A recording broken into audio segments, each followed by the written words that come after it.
වත්කම් සමානයි වගකීම් ධන හිමිකම්.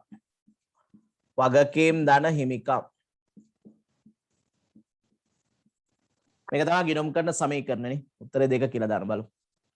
ඒතර වත්කම් සමානයි වගකීම් ධන හිමිකම් කියන සමීකරණය අපිට දීලා තියෙනවා. එතකොට නුවන් ව්‍යාපාරයෙන් ලබාගත් ණය මුදලේ මාසික වාරිකය ලක්ෂයයි. වාරිකය ලක්ෂයයි. නුවන් විසින් තම පෞද්ගලික මුදලින් ගෙවලා තියෙනවා. වාරිකය තුල අන්තර්ගත පොලිය 25000යි. මේක ඇතුලේ පොලිය තියෙනවලු. කීයක්ද? 25000ක් පොලිය තියෙනවා. 25000ක් පොලිය තියෙනවා මේක අස්සේ. ඒතර පොලිය නැතුව ණය වලින් අඩු වෙන්නේ කීයක්ද? පොලිය නැතුව බැලුවොත් ණය වලින් අඩු වෙනවා 75ක් නේ. ණය වලින් අඩු වෙනවා 75. හරිද? ඒතර අයිතිකරු පුද්ගලික මුදලෙන් තමයි මේ ණය ටික ගෙවලා තියෙන්නේ. නුවන් විසින් පුද්ගලික මුදලින් ගෙවුවා. ඒතර පුද්ගලික මුදලින් ගෙවුවා කියන්නේ මෙතන ව්‍යාපාරයට සල්ලි දාලා තියෙනවා කීයක්ද? 75000ක්. ඒ හේතුව ණය ලක්ෂයක් වුණාට ගෙවන්නේ පොලිය 25000යි. ණය වලින් ගෙවන්නේ 75000යි නේ. ණය වලින් 75000ක් ගෙවනවා. පොලියෙන් 25000ක් ගෙවනවා. හරි. එතකොට ණය වලින් ඔක්කොම කීයක් අඩු වෙනවද? ලක්ෂයක් අඩු වෙනවනේ. ණය වලින් 75000ක් අඩු වෙනවා. ණය වලින් 75000ක් අඩු වෙනවා. පොලිය වියදමක් වශයෙන් අපිට ගන්න පුළුවන්. ලාභය අඩු වෙනවා 25000ක්. පොලිය වියදම නිසා ලාභය 25000ක් අඩු වෙනවා. හරි. එතන නුවන් ව්‍යාපාරයෙන් ලබාගත් ණය මුදලේ මාසික වාරිකය ලක්ෂයයි. නුවන් විසින් තම පුද්ගලික මුදලින් පියවන ලදිනේ. එතන මෙයා ලක්ෂයක් ව්‍යාපාරට ගේනවනේ. මුදල් ලක්ෂයක් වැඩි වෙනවා. එතන මේ ලක්ෂය ගෙවන්නේ කොහොමද? ණය සඳහා 75000ක් මෙයා ගෙවනවා. පොලිය සඳහා මෙයා 25ක් ගෙවනවා. පොලිය සඳහා මෙයා 25ක් ගෙවනවා. ඔන්නෝම තමයි මුදල් වලට බලපාන්නේ. මුදල් වලට බලපාන්නේ කොහොමද? ලක්ෂයක් ගෙනාවා. ණය වලින් 75000ක් අඩු වුණා. පොලිය සඳහා 25000ක් අඩු වුණා. එතකොට මුදල් ගෙනාපු එක අපි මුදල් වලට එකතු කරලා ප්‍රාග්ධනයට එකතු කරනවා. මුදල් වැඩි වෙනවා ප්‍රාග්ධනයත් වැඩි වෙනවනේ. මුදල් ලක්ෂයක් වැඩි වෙනවා නම් ප්‍රාග්ධනයත් ලක්ෂයක් වැඩි වෙනවා. ඊට පස්සේ මුදල් ගෙවනකොට ලක්ෂයක් අඩු වෙලා මේ ටිකනේ අඩු වෙන්නේ නේ. මේ ටිකනේ අඩු වෙන්නේ. එහෙනම් ප්‍රාග්ධනෙ මෙහෙම ගන්න. හිමිකම ලක්ෂයක් වැඩි වුණා. හිමිකම ලක්ෂයක් වැඩි වුණානේ. හිමිකම ලක්ෂයක් වැඩි වුණා. ඇයි හිමිකම ලක්ෂයක් වැඩි වුණේ? නුවන් විසින් ලක්ෂයක් ව්‍යාපාරට ගෙනාපු නිසා. හරි. මුදල් වැඩි වුණා, ප්‍රාග්ධනෙ වැඩි වුණා. මුදල් ධන ලක්ෂයයි, ප්‍රාග්ධනය ධන ලක්ෂයක හරිනේ. දැන් මේ මුදලින් ගෙවුම් මේ ටික. කොහමද ණය වලින් ගෙවනවා කීයක්ද? 75000ක්. මේ ණය වලින් 75000 පොලියෙන් 25000යි. පොලිය වියදම නිසා ලාභය 25000ක් අඩු වෙනවා. දැන් මෙන්න මේක සුද්ධ බලපෑම නේද ලියන්න තියෙන බලන්න. සුද්ධ බලපෑම ලියන්න තියෙන. එතකොට වගකීම් ඍණ 75000යි. හිමිකම් ධන 75000. බලන්න මෙහෙම උත්තරයක් තියෙනවද කියලා? මෙහෙම උත්තරයක් තියෙනවද බලන්න. ඔව් පළවෙනි උත්තරේ ගන්න තියෙන්නේ. දෙක නෙමෙයි. වගකීම් ඍණ 75000යි හිමිකම් ධන 75000. මම ආයෙත් මම කියලා දෙන්නම්. මෙහෙම ගන්න. දැන් නුවන් ලක්ෂයක් ගෙනාපු එක මුදල් හර ලක්ෂයයි. ප්‍රාග්ධන බැර ලක්ෂයයි. ප්‍රාග්ධන බැර ලක්ෂයයි. ඔන්න සල්ලි ගෙනාවා නුවන්. මුදල් ලක්ෂයක් වැඩි වුණා. හිමිකම ලක්ෂයක් වැඩි වුණා. දැන් ඊළඟට මේ ගෙනාපු සල්ලි වලින් තමයි මේ ණය ටික ගෙවන්නේ. හැබැයි ණය තුල මේකේ කොටස් දෙකක් තියෙනවා. ණය වලින් අඩු වෙන්නේ 75000යි. පොලිය තියෙනවා 25000. ඔන්න ඔහම තමයි වාරිකය කියන එක අඩු වෙන්නේ. ණය වාරිකය කියන්නේ පොලිය සහ ණය දෙකේම එකතුව. පොලිය සහ ණය දෙකේම එකතුව. හරි. එතකොට දැන් මේ දෙකම අපි ලක්ෂය මුදලින් ගෙවන නිසා මුදලොත් ආපෞසරිය ලක්ෂයකින් අඩු වෙනවා. දැන් ගෙනාපු සල්ලි ටික අඩු වුණා. ගෙනාපු ලක්ෂෙම අඩු වෙලා ගියා. ප්‍රාර්ථනීය ලක්ෂයක් වැඩි වේ. ණය වලින් 75000ක් අඩු වේ. පොලේ වියදම නිසා ලාභය තව 25000ක් අඩුයි. දැන් හරිද? එහෙනම් මෙතන සුද්ධ ප්‍රතිඵල ධන 75000යි. වගකීම ඍණ 75000යි. සමීකරණ සමානයි. නේද? එහෙනම් උත්තරාංක 1 ගන්න. උත්තරාංක 1 ගන්න. හරි. ඊළඟට අපි යන් 6 වෙනි ගැටලුවට ගිය ටියුට් එකේ 6 වෙනි එක. 6 වෙනි කොටස ගන්න. එක මකනවා. 6 වෙනි ප්‍රශ්නේ බලමු.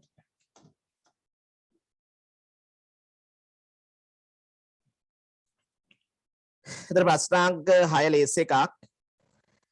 ව්‍යාපාරික පහත ගණන්වල වල සුද්ධ බලපෑම ධන හෝ ඍණ ලකුණ සහිතව අගයන් ඉරම් කරන සමීකරණයෙහි නිරූපණය කරන්නේ කෙසේද යන දක්වන්න. ඒකේ සමීකරණ දීලා තියෙන මෙහෙම. වත්කම් සමානයි වගකීම් ධන හිමිකම්. ප්‍රාග්ධන ධන වගකීම් සමානයි වත්කම් කියන සමීකරණ. ප්‍රාග්ධන ධන වගකීම් සමානයි වත්කම්. දාන්න. ඒකේ A කියන එක තියෙනවා රුපියල් 1,50,000ක තොග ණයටගෙන. මේක ලේසිනේ. 1,50,000ක තොග ණයට ගත්තා නම් තොග කියන වත්කම වැඩි කරන්න 1,50,000යි. ණයට ගත්තා නම් ණය හිමි වගකීම වැඩි කරන්නේ. මෙච්චරයි ලියන්න තියෙන්නේ. තොගේ 1,50,000ක් වැඩි වේ. ණයට ගත්තු නිසා ණය හිමි වගකීම 1,50,000ක් වැඩි වේ. එච්චරයි නේද? අපි ඊළඟ කොටසට යන්න B කොටසේ. AB තියෙන 6 AB බලන්න මෙහෙම රුපියල් 90000 පිරේව තොග 1,40,000ට අත්පිට මුදලට විකිනේ. මේකත් පුළුවන්. රුපියල් 90000ක තොග විකුණන්න. එහෙනම් තොග වත්කම 90000කින් අඩු කරන්න 1.40ට අත්පිට 1,40,000ක් මුදල් වැඩි කරන්න. මෙතන තියෙන ලාභයක් 50,000කනේ. ලාභයේ හිමිකමට එකතු කරන්න 50,000යි. ලාභයේ හිමිකමට එකතු කරන්න 50,000. ලාභයේ හිමිකම වැඩි වෙනවා 50,000කින්. ලාභය නිසා හිමිකම් 50,000කින් වැඩි කරා. හරිනේ? 90,000ක තොග 1,40,000ට අත්පිට මුදලට විකුණලා 50,000ක ලාභයක් ලැබුණා. ඔන්න මේක අපිට ලියන්න පුළුවන් මේ විදිහටනේ. වත්කම් ධන 50,000යි හිමිකම් ධන 50,000යි කියලා ලියවත් ප්‍රශ්නයක් නැහැ. අර ඒක සුද්ධ ප්‍රතිඵලයි. ඒ කියන්නේ 90,000ක් අඩු වෙලා 1.40ක් වැඩි වෙනවා කියන්නේ සුද්ධ වශයෙන් 50,000ක් වත්කම් වැඩි වෙනවා කියන එකනේ. 50,000ක් සුද්ධ වශයෙන් වත්කම් වැඩි වෙනවා කියන එක. එහෙනම් 50,000කින් වත්කම් වැඩි කරලා හිමිකම 50,000කින් වැඩි කරත් හරි. තේරුණාද? ඔව්. එහෙනම් අපි ඒකේ අවසාන ප්‍රශ්නට යන් 7 වෙනි ප්‍රශ්නට. මේ තුනම මේ මෑත කාලේ විභාග ප්‍රශ්න තුනක් ඈ 2007ද මන්ද පොඩ්ඩ හරියට මතක නැහැ. කොහොමද මේ මෑත කාලේ ප්‍රශ්න තුනක් මේ තියෙන්නේ. මේ වගේවත් විභාගට එනවා. උසස් පෙළ විභාගට ආ ප්‍රශ්න තුනක් මේ තියෙන්නේ. මේ ටියුට් එක නැති වෙන පොඩ්ඩක් මේ ෆෝන් එකෙන් බලන්න කරන්නේ.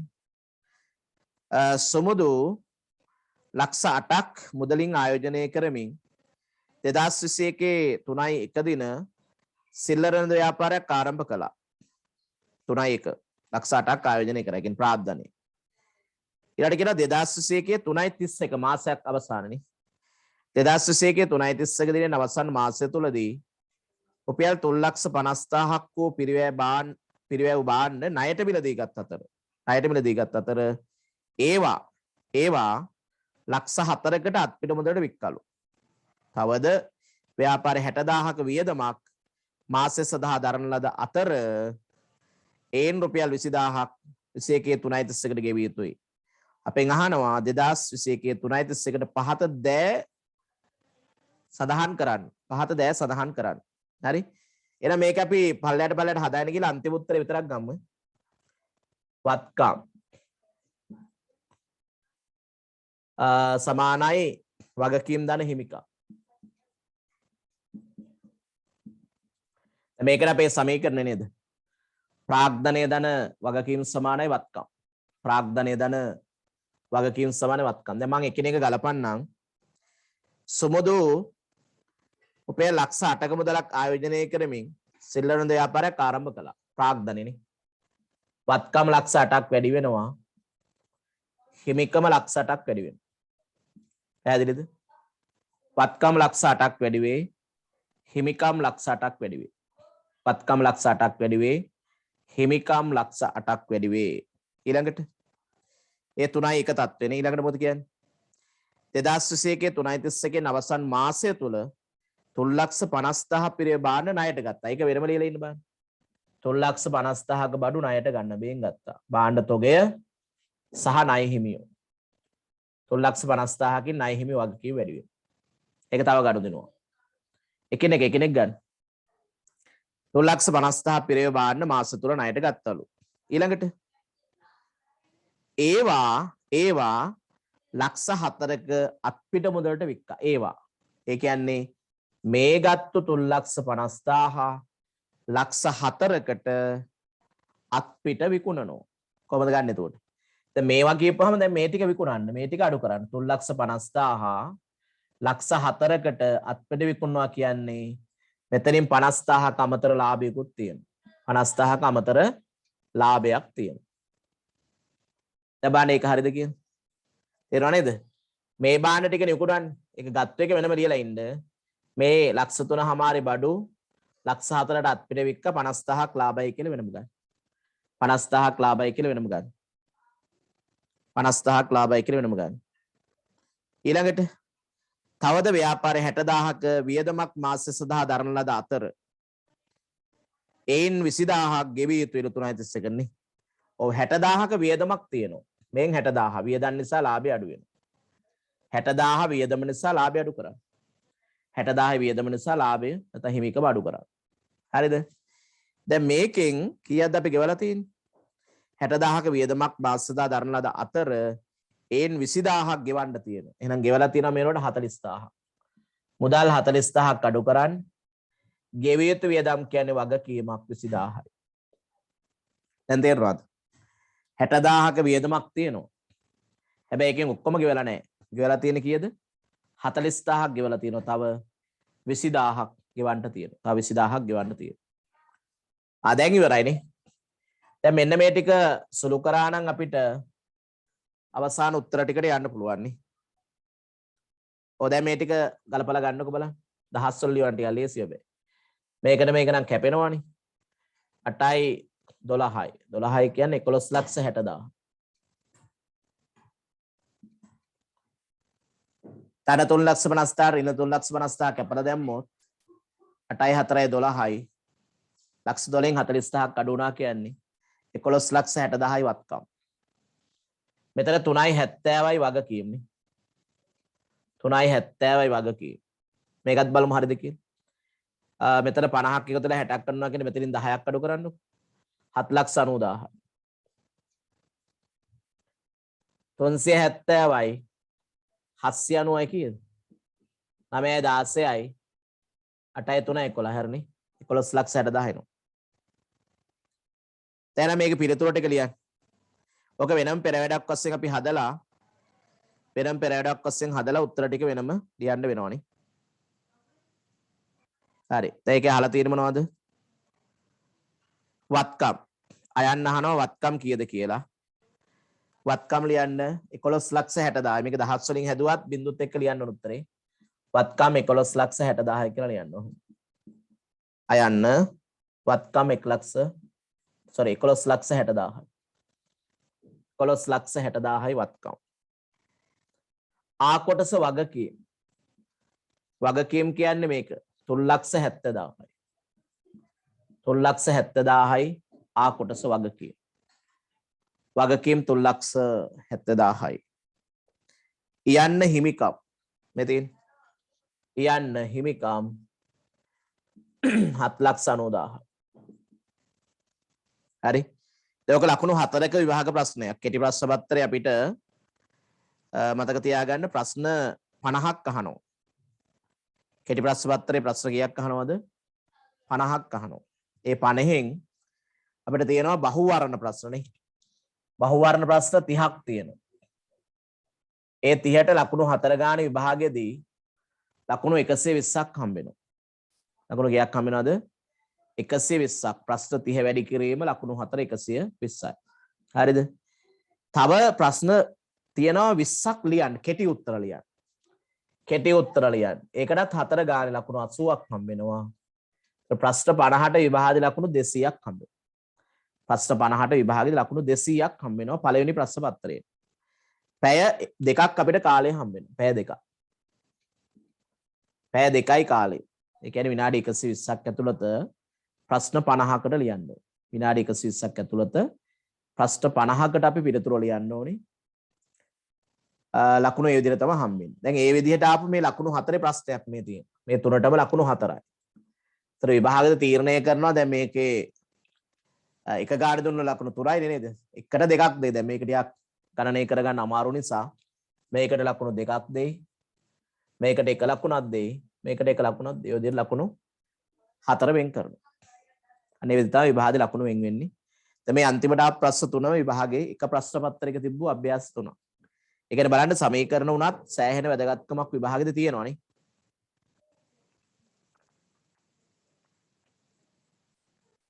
සමීකරණ වලට උනත් ලකුණු සෑහෙන ප්‍රමාණයක් විභාගයේ හම්බ වෙනවා.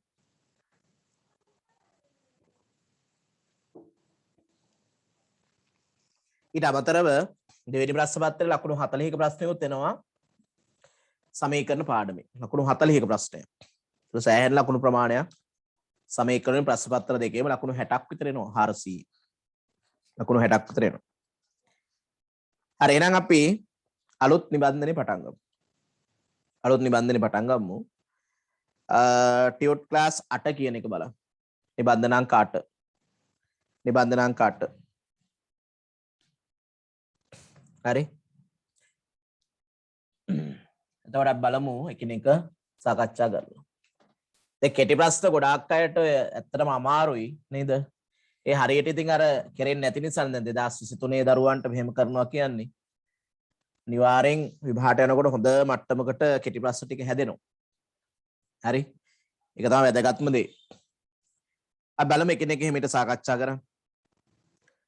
එක ආයතනයක් විසී යන්ත්‍රයක් නඩත්තු කිරීම සඳහා රුපියල් 8000ක් ගෙවුවලු. මෙම ගනුදෙනුවේ බලපෑම ගිණුම් කරන සමීකරණය පෙන්වන්නේ කොහොමද කියලා අහනවා. ඉස්සලා හිතලා ඒ උත්තරයේ තියෙන පේලිය තෝරන්න එච්චරයි. බලමු අපි ආයතනයක් විසී යන්ත්‍ර නඩත්තු කිරීම සඳහා 8000ක් ගෙවුවලු. ඒතර යන්ත්‍ර නඩත්තු වියදමනේ. මෙතන තියෙන යන්ත්‍ර නඩත්තු වියදම. ගෙවන්නේ මොනවෙන්ද? මුදලින්. යන්ත්‍ර නඩත්තු වියදම මුදලින් ගෙවනවා. එහෙනම් මොකද වෙන්නේ? දැන් නඩත්තු වියදම කියන්නේ වියදමක්නේ. යන්ත්‍ර නඩත්තු වියදම කියන්නේ වියදමක්. ඒතර අපි දන්නවා වියදම් වැඩි වෙනකොට ලාභය අඩු වෙනවා කියලානේ. වියදම් වැඩි වීමේදී ලාභය අඩු වේ. වියදම් සහ ලාභය අතර තියෙන ඍණ සම්බන්ධය. වියදම් වැඩි වෙන්න ව්‍යාපාරේ ලාභය අඩු වෙනවා. හරිද? එහෙනම් මෙතන නඩත්තු වියදම නිසා ලාභය අඩු වෙනවා. ඒ කියන්නේ හිමිකම අපිට කීයකින්ද වටිනාකම 8000කින් අඩු කරන්න පුළුවන්. හිමිකම 8000කින් අඩු කරන්න පුළුවන්. ඇයි හිමිකම 8000න් අඩු කරන්නේ? ඔව් මෙතන වියදමක් නිසා යන්ත්‍ර නඩත්තු වියදමනේ මුදලින් ගෙවලා තියෙන්නේ. ඒ වියදමක් අලුතෙන් දැරුවා කියන්නේ වියදමක් වැඩි වුණා කියන්නේ ලාභය අඩු වෙනවා. ලාභය අඩු වෙනම අපිට හිමිකමෙන් අඩු කරලා පෙන්වන්න පුළුවන් නේ. දැන් සමීකරණේ තියෙන ප්‍රාග්ධනයේ වගකීම් වත්කමනේ. ඒ නිසා ප්‍රාග්ධන නැත්තම් හිමිකමෙන් 8000ක් අඩු කරන්න. ඊළඟ මුදලින් නෙමෙයි ගෙවන්නේ. මුදල් මොකද වෙන්නේ? 8000ක් අඩු වෙනවා. හරි. දැන් ඔය ප්‍රකාශ තියෙන එක තෝරන්න. ඔය උත්තරේ තියෙන පිළිතුර තෝරන්න පුළුවන්. හිමිකම 8000කින් අඩු වේ. මුදල් වත්කම 8000කින් අඩු වේ කියලානේ. කොහොමද උත්තරාංක කීයද? පළවෙනි එක 8000කින් වත්කම අඩු වීම උත්තරේ 3 කියලා දානවා. ඔව්. 8000කින් වත්කම් අඩු වීම සහ 8000කින් හිමිකම් අඩු වීම කියන උත්තරේ තියෙන තුන්වෙනි එකනේ. ඊට අපි තුන්වෙනි පිළිතුර ගමු. පළවෙනි එකට 3 කියලා හදාගන්න. පළවෙනි ප්‍රශ්නෙට උත්තරාංක 3. පළවෙනි ප්‍රශ්නෙට උත්තරාංක 3. දැන් මේක පොඩ්ඩක් හිතන්න තියෙන්නේ. යන්ත්‍ර නඩත්තු වියදම කියන්නේ වියදමක්. වියදමක් අපි මුදලින් ගෙවපුවාම වියදම් නිසා ව්‍යාපාරේ ලාභය අඩු වෙනවා. ඒ කියන්නේ හිමිකමට ඍණ බලපෑමක් තියෙනවා 8000ක. ඊට අමතරව මුදලින් ගෙවුවා මුදල් වත්කමත් 8000කින්ම අඩු වෙනවා. උත්තරේ 3 හරියටම හරි. දැන් ඊළඟට බලමු අපි දෙවෙනි ප්‍රශ්නේ. ප්‍රශ්නාංක 2. වර්ෂයක් තුලදී තනි ව්‍යාපාරිකයෙකුගෙන් ප්‍රාග්ධන තනි ව්‍යාපාරිකයෙකුගේ කියලා තිබුණා හොඳ. එතන ප්‍රාග්ධන ගිණීමේ ශේෂය ලක්ෂ 5කින් වැඩි වුණා. හිමිකම ලක්ෂ 5කින් වැඩි වෙලා තියෙනවා. හිමිකම ලක්ෂ 5කින් වැඩි වෙලා තියෙනවා. එතකොට පහත සඳහන් කුමන ගනුදෙනුම මේ වැඩිවීම පෙන්눔 නොකරේද කියලා අහන්න. සමහර අය ප්‍රශ්න කියවන්නේ නැතුව උත්තර වරද්දා ගන්නවනේ. දැන් මේක අහන්නේ අනිත් පැත්තට. මෙම පහත සඳහන් කුමන ගනුදෙනුම මේ වැඩිවීම පෙන්눔 නොකරේද කියලා අහන්න. නොකරේද. බලමු අපි. දැන් ව්‍යාපාරයේ රුපියල් ලක්ෂ 5ක ලාභයක් ඉපේම. ලාභය කියන්නේ අයිතිකරුට ලැබෙන එකනේ. ඒ නිසා හිමිකම වැඩි වෙනවා. පළවෙනි එකේ හිමිකම වැඩි වෙනවා. හිමිකම වැඩි වෙනවා පළවෙනි එකෙන් නේ. වැඩි වේ. දෙවෙනි උත්තරේ අයිතිකරු ලක්ෂ 5ක නව ප්‍රාර්ථනයක් හඳුන්වා දෙනවා. අලුතෙන් ප්‍රාර්ථන ව්‍යාපාරය යොදවනවා. ඒතර තිබ්බ ප්‍රාර්ථනයට අලුත් ප්‍රාර්ථනයක් දාපුවාම හිමිකම ආයෙත් වැඩි වෙනවා. හිමිකම නැවත වැඩි වෙනවා. අහන්නේ පහත සඳහන් කුමන ගනුදෙනු මෙම වැඩිවීම පෙන්වු නොකරේද කියලානේ. හිමිකම වැඩි වෙන්නේ නැති එකක් ගැන අහන්නේ. 3 ව්‍යාපාරයේ භාවිතය සඳහා අයිතිකරු ඔහුගේ ලක්ෂ 5ක් වඩනා මෝටර වාහනය ගෙනවීම. ව්‍යාපාරයේ භාවිතය සඳහා ගෙනාවක් කියන්නේ ඒක අමතර යෙදවීමක් නේ. ඒකත් ප්‍රාග්ධනයක් තමයි. ඒකත් ප්‍රාග්ධනයක්. ඒකත් ප්‍රාග්ධනයක්. 4 කියනවා අයිතිකර ව්‍යාපාරයේ බැංකු ගිණුමෙන් ඔහුගේ පෞද්ගලික ණයක් ලක්ෂ 5ක් ගෙවීම. අයිතිකර ව්‍යාපාරයේ බැංකු ගිණුමෙන් පෞද්ගලික ණයක් ගෙවුවා කියන්නේ ව්‍යාපාර සල්ලි පෞද්ගලිකවට අරන් කියන එකනේ. ව්‍යාපාර සල්ලි පෞද්ගලිකයකට අරන් කියන එක තමයි 4 වෙනිකින් කියවෙන්නේ. එහෙනම් අයිතිකර ව්‍යාපාර බැංකු ගිණුමෙන් ඔහුගේ පෞද්ගලික ණය ගෙවුවා කියන්නේ ගැනිල්ලක්. ගැනිල්ලක් කියන්නේ හිමිකම අඩු වෙනවා. ගැනිල්ලක් කියන්නේ හිමිකම අඩු වෙනවා. 5 ව්‍යාපාරයේ සැපයම් කරුකට ගෙවිය යුතු ලක්ෂ 5ක් අයිතිකරු පෞද්ගලික බැංකු ගිණුමෙන් ගෙවීම. පෞද්ගලික මුදලින් බැංකු ණයක් ගෙවනවා කියන අපි ඉස්සලත් කතා කරා කලින් ටියුට් එකේ. හරි? ඔව්. සැපයම් කරුවට ගෙවිය යුතු ලක්ෂ 5 අයිතිකරුගේ පුද්ගලික ගිණුමෙන් ගෙවුවා කියන්නේ ඒක ව්‍යාපාරයේ යෙදවීමක් වශයෙන් ලියන්න ඕන. ඒතර අමතර ප්‍රාග්ධනනේ. ප්‍රාග්ධනය වැඩි වෙනවා. වගකීම් අඩු වෙනවා. ප්‍රාග්ධනය වැඩි වෙලා වගකීමක් වෙනවද? අඩු වෙනවා ඒ සිද්ධිය නිසා. ප්‍රාග්ධනය වැඩි වෙලා වගකීම් අඩු වෙනවා. මුදල් වලට බලපෑමක් අන්තිමට වෙන්නේ නැහැ නේද? ඇයි ඒ? දැන් ප්‍රාග්ධනයේ මුදලින් මෙයා ව්‍යාපාරට ගේනවා ලක්ෂ 5ක්. ඒතර මුදලොත් වැඩි වෙලා ප්‍රාග්ධනයත් ලක්ෂ 5කින් වැඩි වෙනවනේ. මුදලොත් වැඩි වෙලා ප්‍රාග්ධන ලක්ෂ 5කින් වැඩි වෙනවා. ඊට පස්සේ ණය හිමියට ගෙවනවනේ. ගෙවනකොට මුදලොත් අඩු වෙලා ලක්ෂ 5ක්. ණය හිමියොත් ලක්ෂ 5කින් අඩු වෙනවා. එතන මුදල් බලපෑමක් නැහැ මෙතන. මෙතන මුදල් බලපෑමක් නැහැ. මොකද මුදල් වැඩි වුණා ආය මුදල් අඩු වුණා. අන්තිමට වෙන්නේ ප්‍රාර්ථන වැඩි වෙන එක සහ වගකීම් අඩු වෙන එක පමණයි. අපි ඒකට කියනවා පුද්ගලික මුදලින් වගකීමක් පියවීම කියලා. එයා අමතර ප්‍රාර්ථනයක් ව්‍යාපාරට ගෙනල්ලා තියෙනවා. එහෙනම් එතනත් හිමිකම වැඩි වෙලා තියෙනවා. එහෙනම් මෙන්න මේ උත්තරේ ගන්න පුළුවන් නේද අපිට? 4. 2ට 4. 2ට 4. ඒ කියන්නේ වර්ෂයක් තුළදී තනි ව්‍යාපාරිකයේ ප්‍රාර්ථන විශේෂ ලක්ෂ 5කින් වැඩි වුණා. පාස්සදාන් කුමන ගණනද මේ වැඩිවීම පෙන්වන්න නොකරේද? මේ ඔක්කොගේ වැඩිවීම පෙන්නනවා. 4 වෙනිකින් පෙන්වන්නේ නැහැ කියලා ගන්න පුළුවන්. උත්තරේ 4. ප්‍රශ්නාංක 6 කියලා වැදලා තියෙන්නේ. 1 2 3 තුන්වෙනි ප්‍රශ්නේ කියලා ගන්න. ව්‍යාපාරික ලාභය ගන්න කිරීම සඳහා යොදාගත හැකි සමීකරණය. උත්තරේ 3 කියලා දාන්න. හරි? ලාභ සමීකරණය. ප්‍රශ්නාංක 3 ව්‍යාපාරික ලාභය ගන්න කිරීම සඳහා යොදාගත හැකි සමීකරණය. ඔකට ලාභ සමීකරණය කරලා තියෙනවා. බලන්න. તો ලාභ සමීකරණේ කාලච්ඡේදයේ අග ප්‍රාර්ථනයෙන් කාලච්ඡේදයේ මුල ප්‍රාර්ථනය අඩු කරලා ගැනිලි එකතු කරලා අමතර ප්‍රාර්ථනය අඩු කරනවානේ. ඒතර සාමාන්‍ය අපි හැම වෙලේම අග ප්‍රාර්ථනයෙන් තමයි මුල ප්‍රාර්ථනය අඩු කරන්නේ. අග ප්‍රාර්ථනයේ මුල ප්‍රාර්ථනය අඩු කරනවා. ඒකට හේතුව තමයි මුලට වඩා අග ප්‍රාර්ථනය වැඩි වෙන්නේ ලාභයක් આવොත් නේ. දැන් අපි ලක්ෂයක් ව්‍යාපාරය දාලා ව්‍යාපාරය පටන් ගත්තා කියලා හිතන්නකො. මුල ප්‍රාර්ථනය ලක්ෂයයි. හරිද? අග වෙනකොට ප්‍රාර්ථනය හිවට පස්සේ 1.30ක් ආව ප්‍රාර්ථනය. 1.30ක් වෙලා තියෙනවා ප්‍රාර්ථනය. ඇයි මුල ප්‍රාර්ථනය අග වෙනකොට 1.30ක් උනේ? මෙතන 30000ක ලාභයක් ඇවිල්ලා. 30000ක ලාභය නිසා තමයි මේ 30000කින් වැඩි වුනේ. එතන මේ ලාභය හොයන්න අපි අගය කියන්නේ මුලේ අඩු කරන්නේද? 1.30 ලක්ෂයක් අඩු කරන්න එපා 30ක ලාභයක් කියන්නේ. ඒ නිසා හැම වෙලෙම අපි අග ප්‍රාර්ථනයේ මුල ප්‍රාර්ථනය අඩු කරන්න ඕනේ. දැන් මේ ප්‍රාර්ථනය කියන වචනයට තව වචනයක් තමයි සුද්ධ වත්කම් කියන්නේ. දැන් අපි ප්‍රාර්ථන හොයන්නේ ව්‍යාපාරික වත්කම් වලින් වගකීම් අඩු කරලා. ප්‍රාර්ථනයේ සමානයි වත්කම් ඍණ වගකීම්. සුද්ධ වත්කම් කියන්නේත් ඒකමයිනේ.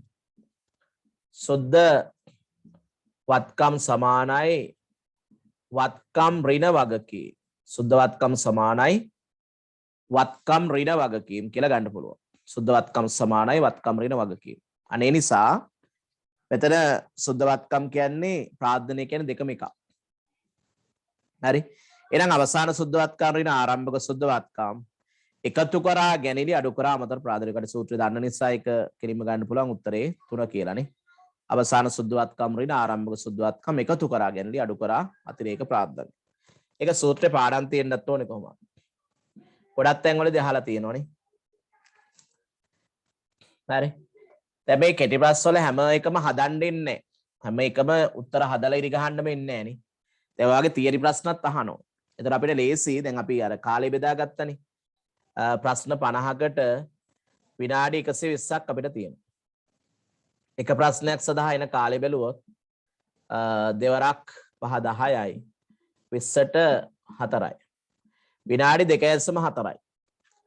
කෙටි ප්‍රශ්න පත්‍රයේ එක ප්‍රශ්නයක් සඳහා හිමි වන කාලය විනාඩි 2කමාරකට ආසන්න කාලයක්. විනාඩි 2.4යි කියමු. ඒ කියන්නේ 2කමාරක් කියමු. නේද? එතකොට මේ හැම එකටම පොදුවේ 2කමාරක් යන්නේ.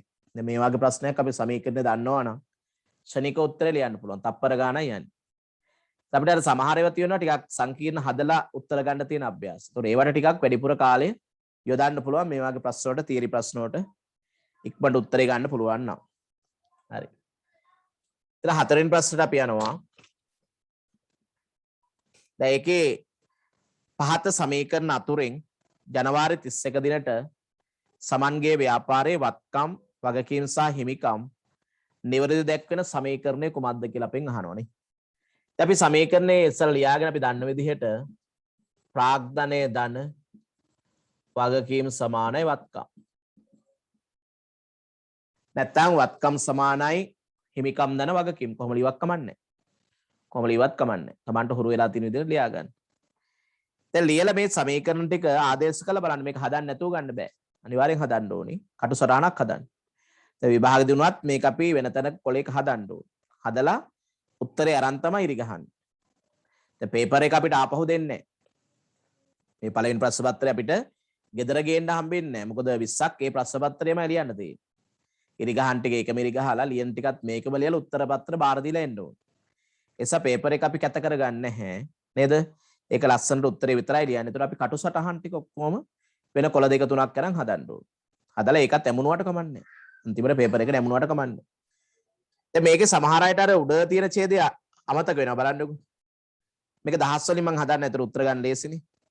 රුපියල් 150ක් යොදවා 2001 ජනවාරි 1 දින ආරම්භ කළ සමන්ගේ ව්‍යාපාරේ පළමු මාසය තුල සිදු වූ ගනුදෙනු. 150ක් යදුවා නම් ප්‍රාග්ධන දහස් වලින් හදන්නේ.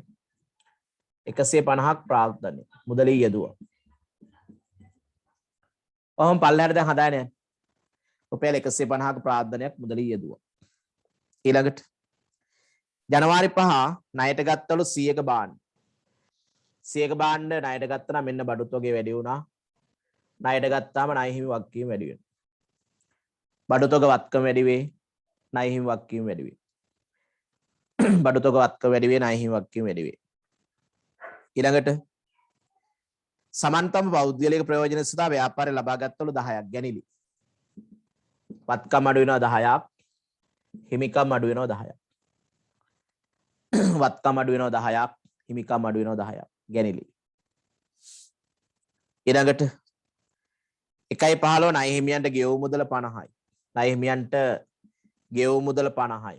මුදල් අඩු කරන්න, ණය හිමියෝ අඩු කරන්න. ණය හිමියන්ට ගෙවුවාම එහෙම යන්නේ. මුදල් අඩු වෙනවා, ණය හිමි වගකීමත් අඩු වෙනවා. ඊළඟට 1.20 රුපියල් 30ක් පිරෙව බාණ්ඩ 50ට ණයට වික්කා. ඒකත් ලියන්න. 30ක බාණ්ඩ අඩු වෙනවා, ණයට වික්කහම කවුද වැඩි වෙන්නේ? ණය ගැතියෝ. 30 50ට වික්ක කියන්නේ 20ක් ලාභයි. හිමිකම 20ක් වැඩි කරන්න. 30 බඩු 50ට ණයට වික්ක මේ ණය ගැතියෝ. මේ 20 කියන්නේ ලාභය. 20 කියන්නේ ලාභය. 20 කියන්නේ ලාභය. හරිද? ඊළඟට අවසාන එක ණයගැතියන්ගේ 20ක් ලැබුණා. මුදල් වැඩි වෙලා 20ක් ණයගැති 20ක් අඩු වෙනවා. මුදල් 20ක් වැඩි වෙලා ණයගැති 20ක් අඩු වෙනවා. ණයගැතිය ලද මුදල්. හරි දැන් වහලා දාන්න මේ ටික. දැන් අපි හරියට සමීකරණ ටික ලියුවා නම් අපිට මේ අමාරු එක එකතු කර ඉන්න දෙයක් නැහැ. අපි දන්නවා ප්‍රාග්ධනය දන වගකීම් වල එකතුවට වත්කම් වල එකතුව සමානයි කියලා. පිළිතුර 3 කියලා දානවා. බලමු. එතන ප්‍රාග්ධනය බලන්න මේ 170යි 160ක් මෙතනින් එනවා. මෙතන 50යි නෙමෙයි. දැන් මේ ටික එකතු කර ඉන්න දෙයක් නෑ. මේ ගොඩාක් අමාරු වෙන එකතු ගන්න කිව්වොත් එමෙනේ. දැන් අපි දන්නවා ප්‍රාග්ධනය දන වගකීම් වත්කම් වල එකතුවට සමානයි කියලා. ප්‍රාග්ධනය දන වගකීම් වත්කම් වල එකතුවට සමානයි. එහෙනම් 160යි 50යි 210යි. ඕන උත්තර ටික අපි ගත්තනේ. දැන් උත්තරේ හදන්න පුළුවන්. දැන් හරි උත්තරේ තෝරන්න. බලන්නකෝ. ඒකේ සමීකරණ අපි හදාගත්ත විදිහ නෙමෙයි තියෙන්නේ. නමුත් අපි බලමු වත්කම් 210 කියන්නේ 210000යි. ඔව් එකම එකයි වත්කම් 210000 උත්තරයක් කියන උත්තරයකට දීලා තියෙන්නේ. එහෙනම් තුන්වෙනි උත්තරේ හරි. වත්කම් 210000 හිමිකම් 160000 වගකීම් 50000. හරි නේද? එහෙනම් උත්තරාංක 3 අපි ගමු. ප්‍රශ්නාංක 4ට.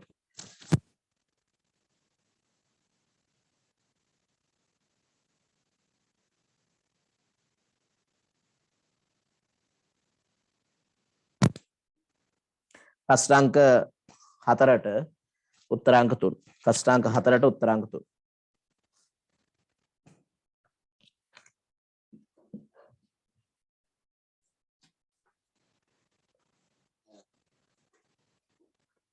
හරි ඊළඟ බලන්න ප්‍රශ්නාංක 5 ඊළඟ පිටුව. ප්‍රශ්නාංක 5 බලමු. බලනොද ඒක.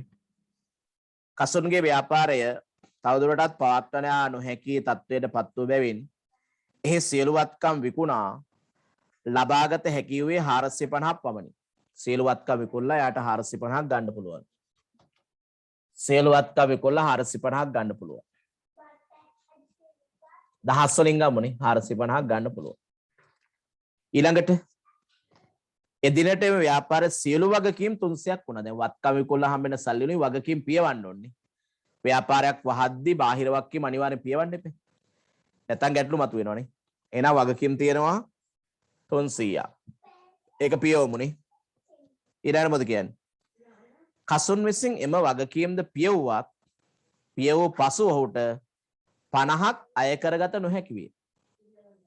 එයාට එන්න තියෙනවෙන් 50ක් ඇවිල්ලා නැහැ කියන එක කියන්නේ. ඔව් අයිතිකරුගේ හිමිකම කීයද කියලා අහන උත්තරේ 2 කියලා දාන්න. උත්තරේ 2ද? දැන් මෙතන නම් 150 එනවා. 450න් 300ක් ගියපුවම 150 තමයි. අර 50 මොකද කරන්න ඕන? කසුන් විසින්ම වගකීම්ද පියවුවත් පියවූ පසු ඔහුට 50ක් අය කරගත නොහැකි වේ. එයාගේ තියෙන වත්කම් වලින් එයාට 50ක් ආපසු ලබා ගැනීම හැකියාවක් නැහැ. එහෙනම් මෙයාගේ හිමිකම තිබිලා තියෙනවා. දැන් එයාට ඒක පාඩු වුණාට එයාගේ හිමිකමේ කොටසක් නේ ඒක. ඒ 50 මේකට එකතු කරන්න ඕන. එහෙනම් මෙයාගේ මුළු හිමිකම තියෙන්නේ 200යි. මුළු හිමිකම කීයද 200යි කියලා තමයි ගන්න ඕන. උත්තරාංක 1. පිළිතුරු අංක 1. තේරුණාද? කසුන්ගේ ව්‍යාපාර තවදුරටත් පවත්වන නොහැකි තත්ත්වයට පත් වූ බැවින් ඒ සියලු වත්කම් විකුණලා 450ක් ගන්න. සියලු වත්කම් විකුණලා 450ක් ගන්නවා. ඒකෙන් පියවනවා බාහිර වගකීම් ටික. පියවනවා බාහිර වගකීම් කීයද 300ක්. එතනින් 150ක සුද්ධ වත්කම් ටිකක් එනවා. නමුත් කසුන් විසින් එම වගකීම් පියවුවත් පියවූ පසු හොට 50ක් අය කරගත නොහැකි වේ. ඒක එයාට ලැබෙන්න තියෙන එකක්. එයාගේ හිමිකමේ කොටසක් එක ලැබුණ නැතුවට ඒ නිසා ඒක 50ක් එකතු කරලා ගන්න. උත්තරේ 1 කියලා ගමු. ලක්ෂ 2. ලක්ෂ 2 නෙමෙයි. ඊළඟට බලන්න 6 වෙනි කොටස. හොඳට බලන්න ඒක. මෙන්න මේ වගේ දෙයක් තියෙන්නේ. පිරිවැයට 125ක් එකතු කොට පිරිවැයට 125ක් එකතු කොට 50000කට විකුණු බඩු වලින් 140ක් ආපසු එවුවා. 140ක් ආපසු එවුවා. එම ආපසුයම සමීකරණය කරන බලපෑම නිවැරදිව දැක්වෙන පිළිතුර තෝරන්න. දැන් මට ඉස්සලා කියන්නකෝ බලන්න දැන් මේ 50000ට වික්කේ කීයක බඩුද කියලා. දැන් 50000ක විකුණුම් මිල තියෙනවා. ඒක හරි. මේක පිරිවැය හොයාගන්න ඕනේ. පිරිවැය. කීයක බඩුද? හොඳයි. 40000ක් කියලා දාන්න. 40000ක බඩලු 50000ට විකුණලා තියෙනවා. කොහොමද ගත්තේ? මෙහෙම ගන්න. දැන් පිරිවැයට ලාභය කියපුවාම අර මුලින් කියවෙන වචනේ 100යි කියලා ගන්නකො. පිරිවැය කියන්නේ භාණ්ඩයක් හදන්න 100ක් ගියා. භාණ්ඩයක් හදන්න රුපියල් 100ක් ගියා. මේකට අපි ලාභ තියාගන්න ඕන. කීයද ලාභ තියාන්නේ 25ක් නේ. මේක මම විකුණන්නේ කීයද? මේක මම විකුණන්නේ 125ට. තේරුණාද සිද්ධිය? පිරිවැය මත ලාභය කියපුවාම භාණ්ඩේ හදන්න මට 100ක් ගියා නම් ඒකට මම 25ක් ලාභ තියාගෙන මේ භාණ්ඩේ විකුණන්නේ 125ට. විකුණන්නේ 125ට. හරිද? එතකොට දැන් මේකේ විකුණුම් මිල අපිට දීලා තියෙන 50000ක් ඔය. විකුණුම් මිල 50000 දීලා තියෙනවා. එහෙන් බලන්න. දැන් මේකේ පිරිවැය හොයන හැටි විකුණුම් මිල 50000 කියන්නේ විකුණුම් කියලා අපි උපකල්පනය කරන්නේ 125 කියන එකනේ. විකුණුම් කියලා අපි උපකල්පනය කරන්නේ 125 කියන එක. 125. මට පිරිවැය හොයාගන්න ඕනේ. මොකද කරන්නේ මම? 100ෙන් ගුණ කරනවා. පිරිවැය කියලා මම ගත්තේ 100ෙන්. පිරිවැයට 25ක් තියාගෙන තමයි විකුණුම් මිල නියම කරන්නේ. උත්තරේ 15. හරි බලමු. එතකොට මේක පිරිවැය හොයාගන්න 100ෙන් ගුණ කරා. දැන් බලන්න සුළු කළා කී දෙන්නේ කියලා 25 වරක් 4යි 25 වරක් 5යි 5 වරක් 10000යි 40යි මේක හරි. හරිද? නැත්නම් පොඩි චක්‍රයක් නම් තියෙන තාම මේකට අර තොග පාඩමෙත් තමයි ඒක අහුවෙන්නේ නේ. හරි දැනට පොඩ්ඩක් කොනා නම් මතක තියාගන්න පුළුවන්. මේක හොයන්න ලේස් ක්‍රමයක් තියෙනවා. හරි. දැන් පිරිවැයට ප්‍රතිශතය අපිට පිරිවැයට ලාභය කියන එක විකුණුම් මිලට ලාභය බවට පත් කර ගැනීමේ පොඩි ක්‍රමයක් තියෙනවා. පිරිවැයට ලාභය කියන එක විකුණුම් මිලට ලාභය බවට පත් කරගන්න පොඩි චක්‍රයක් තියෙනවා. මොකක්ද මේ චක්‍රය? මේ බලන්නකෝ.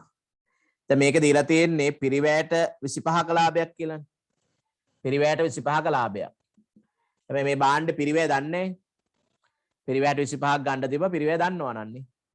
වැඩේ තියෙන පිරිවැය කීයද කියලා අපි දන්නේ නැහැ. හැබැයි විකුණුම් මිල දන්නෝනේ.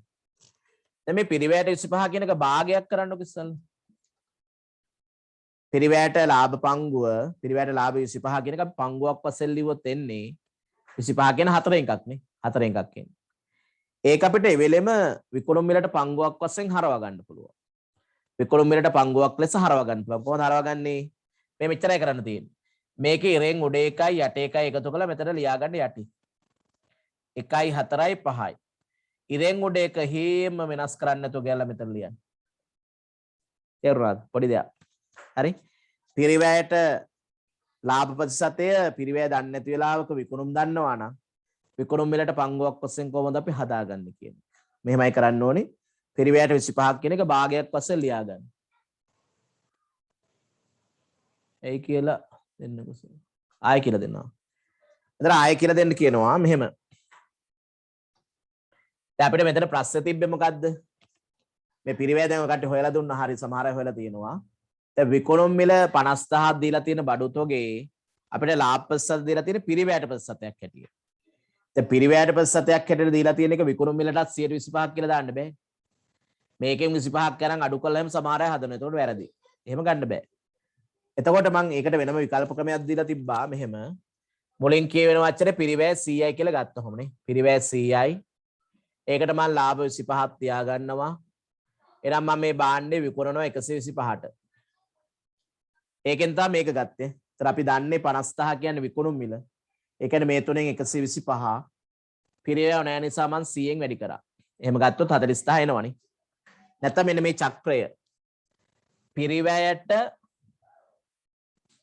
ප්‍රතිශතයක් ලෙස ලාභය විකුණුම් මිලට ප්‍රතිශතයක් ලෙස ලාභය බවට පත් කරන්න පොඩි චක්‍රයක් තියෙනවා කියලා මම කිව්වේ. පිරිවැයට ප්‍රතිශතයක් ලෙස ලාභය විකුණුම් මිලට ප්‍රතිශතයක් වශයෙන් ලාභය වලට පත් කරගන්නේ කොහොමද? මෙහෙමයි. දැන් අපිට දීලා තියෙන එක අපි ගමුකෝ. පිරිවැයට 125ක් කියන එක භාගයක් කරගන්න පංගුවක් කරගන්න. 125ක් කියන 125 කියන එකනේ. ඒක 4න් පංගුවේ භාගයක් වශයෙන් නේ 4න් 1. 4න් 1නේ. මේක මේ වෙලෙම විකුණුම් මිලට භාගයක් වශයෙන් පංගුවක් වශයෙන් හරව ගන්න පුළුවන්. ඒ කියන්නේ මෙමය හරවන්නේ. මේ ඉරෙන් උඩ එකයි මේක යට එක. ඉස්සලා භාග කරගෙන ඉන්න. 1යි 4යි 5යි කියලා මෙතන ලියා ගන්න. 1යි 4යි එකතු කරොම් 5යි. ඉරෙන් උඩ එක වෙනස් කරන්න නැතුව මෙතන ලියා ගන්න. තේරුණාද? පොඩි දෙයක් තියෙනවා. 1යි 4යි 5යි ඉරෙන් උඩ එක වෙනස් වෙන්නේ 1යි. ඒ කියන්නේ පිරිවැයට 4න් 1 බලන්න පිරිවැය දන්නේ නැත්නම් ඒ වෙලේ දන්නේ විකුණුම් නම් අපි විකුණුම් වලට 5න් එකක් ගත්තොත් ඒක ලාභයට සමාන වෙනවා. පිරිවැයට 4න් 1 ලාභය කියන එකයි විකුණුම් වලට 5න් 1 ලාභය කියන එක දෙකම එකයි. ඔව්. එතකොට දැන් බලන්න මේ 50000ට 5න් එකක් ගන්න ලාභේ. මේ 50000ට 5න් එකක් ලාභය ගන්න. එතන මේක ඇතුළේ ලාභය තියෙනවා කීයක්ද? 10000ක්. එහෙනම් පිරිවැය හොයා ගන්න පුළුවන්. 50000ට විකුණුමට 10000ක් ලාභ තියෙනවා කියන්නේ පිරිවැය 40000. ඔනෝම හදන්න පුළුවන් නේ. හරි. 50000ට විකුණන එක ඇතුලේ 5න් එකක් ලාභ තියෙනවා. ඒතර විකුණුම් මිල කියන්නේ ලාභයත් එක්ක. විකුණුම් වලින් ලාභය අඩු වෙච්චාම මේ පිරිවැය යනවා ලක්ෂ 40000ක් එන. දැන් බලන්නකො. පිරිවැයට ලාභය හොයාගන්න පුළුවන් 40000ට 4න් ගත්තම ලාභය කියන්නේ. මේ 40000 පිරිවැය. ඒකට 4න් එකක් නැත්තම් 25ක් තමයි ලාභය කියන්නේ. ඒත් 10 එනවනේ. ඉතින් ප්‍රශ්නේ තියෙන්නේ පිරිවැය දන්නේ නැතුව 25 බලන්න බැරි එකන්නේ. පිරිවැය දන්නේ නැතුව 25 බලන්න බෑ. ඒ වෙලේ විකුණුම් දන්නවනම් මේ විදිහට පොඩි වෙනස්කම් ටිකක් කරලා හදා ගන්න පුළුවන් අපිට. දැන් හරි. දැන් මෙතනින් එහාට අපි ගාන හදාගමු.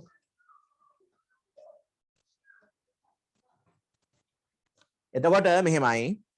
දැන් පිරිවැයට 25ක් එකතුවට 50000ක් විකුණුම් මිල භාණ්ඩ වලින් 140ක් ආපසු එව්වා. 140ක් ආපසු. දැන් මෙතන මෙහෙම එකක් තියෙනවා.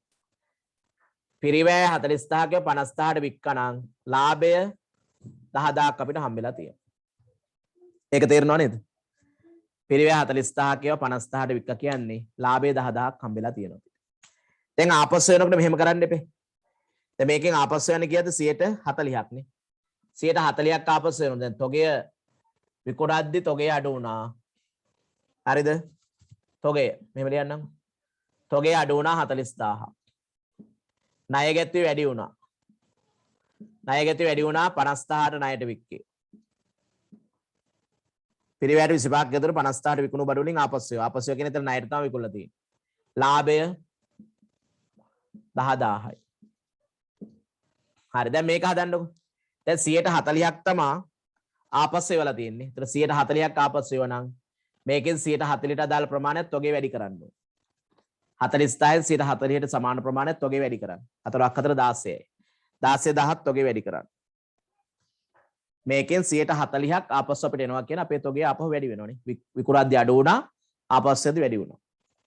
ණය ගැතියෝ ණය ගැතිය වැඩි වුණා කියන ආපස්සුදී අඩු කරන්න මේකෙන් 140කට ප්‍රමාණය.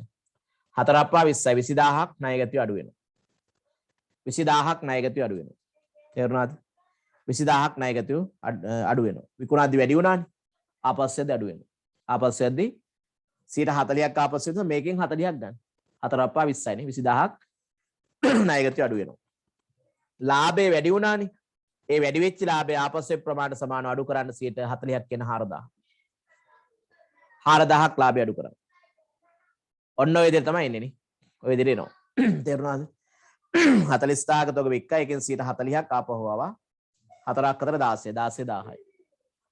ඊළඟට 50000ට විකුණපු ණය ගැතියෝ විකුණද්දී වැඩි වුණා ආපස්සුවේදී 140කට සමාන ප්‍රමාණයක් වැඩි වුණා.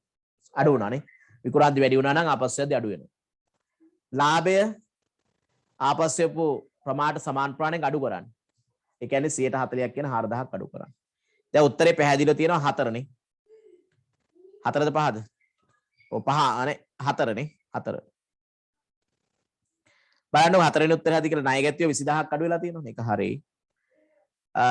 තොගේ ඇතුළු අනිකොත් ජංගම වත්කම් 16000ක් වැඩි වෙලා තියෙනවා.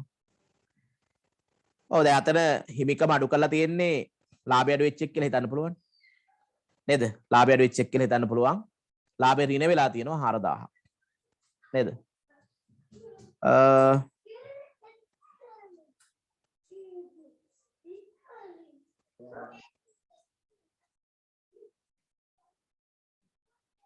ආදායම් වියදම් ඔව් ආදාය වියදම් තියෙනවා. ඒක තමයි පොඩ්ඩක් බැලුවේ බලන්න. ඔව් ආදාය වියදම් තියෙන නිසා අපිට අතර කෙලින්ම ලාභය 4000ක් අඩු වුණා කියලා ගන්න නැතුව පස්වෙනි උත්තරයට යන්න පුළුවන් නේ. ඒකේ සුද්ධ වශයෙන් හරිනේ. ඒතකොට ආදායම් 20000ක් වැඩි. හරි. එතන ආදායම් ඍණ වෙලා තියෙන්නේ. ආදායම් ඍණ වෙලා තියෙනවා, වියදම් ධන වෙලා තියෙනවා.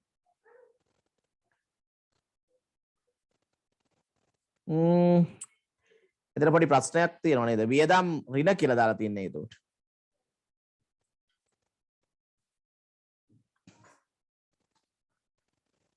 ඔව් විකුණාද්දි 20000ක් ආදායමක් ආවා. ඒ ආදායම අඩු වුණා. වියදම වැඩි වුණා නේ.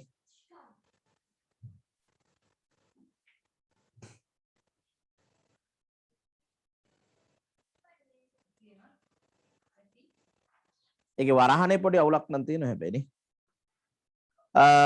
කොහොම හරි ලාභය එතන 4000ක් අඩු වෙන්න තමයි ඕනේ නේ. දැන් 40000ක තොගේ ආපස්සෙ පිටිස එතන තොගේ කොහමත් 16000කින් වැඩි වෙන එක හරි. ඊළඟට ණයගැතිය 20000ක් අඩු වෙන්නත් ඕනේ. ඒකත් පස්වෙනි එකේ වෙලා තියෙනවනේ. අර දෙකේම දෙක වෙලා තියෙනවා. අතන ආදායම්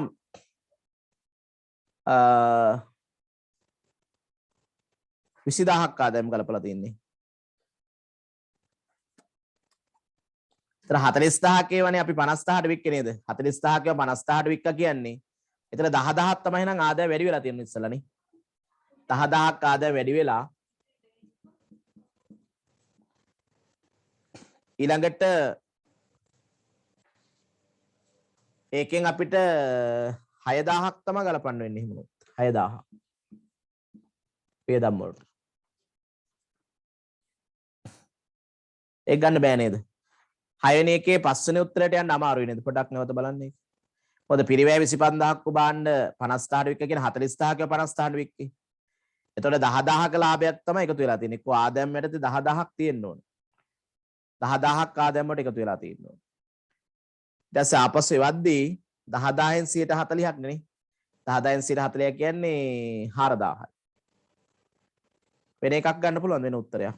වෙන උත්තර තොගේට ගලපලා නැහැ නේ. ඔව්. තුන්වෙනි එක.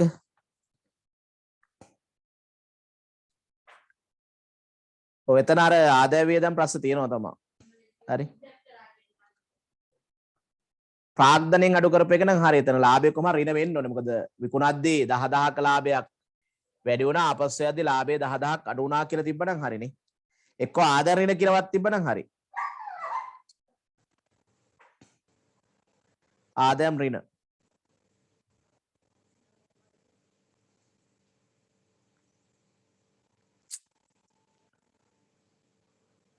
මොකද ගන්න එක හතරවෙනි උත්තරය හතරවෙනි එක ගමුනේ ඒ පස්වෙනි එකේ පොඩි ගැටලුවක් තියෙන හතරවෙනි උත්තරේ ගමු.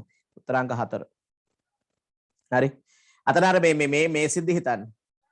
තොගේ වැඩි වේ ණයගැතිය අඩු වේ ලාභය ඍණ වෙනවා 4000 කි. ලාභය ඍණ වෙන්නේ කොහොමද කියන එක පොඩ්ඩක් අපි සලකලා බලමු. ඒ නිසා 4 ගමු ඒකනේ. එහෙනම් 7 වෙනි ප්‍රශ්නට යන්නකො. ප්‍රශ්නාංක 7. ඒක කියන දයාවතී තේ කඩයක් පවත්වාගෙන යයි. තේ කඩයක් පවත්වාගෙන යයි. 2021 4යි එක දින තිබූ මුළුවත්කම් ප්‍රමාණය 8200යි.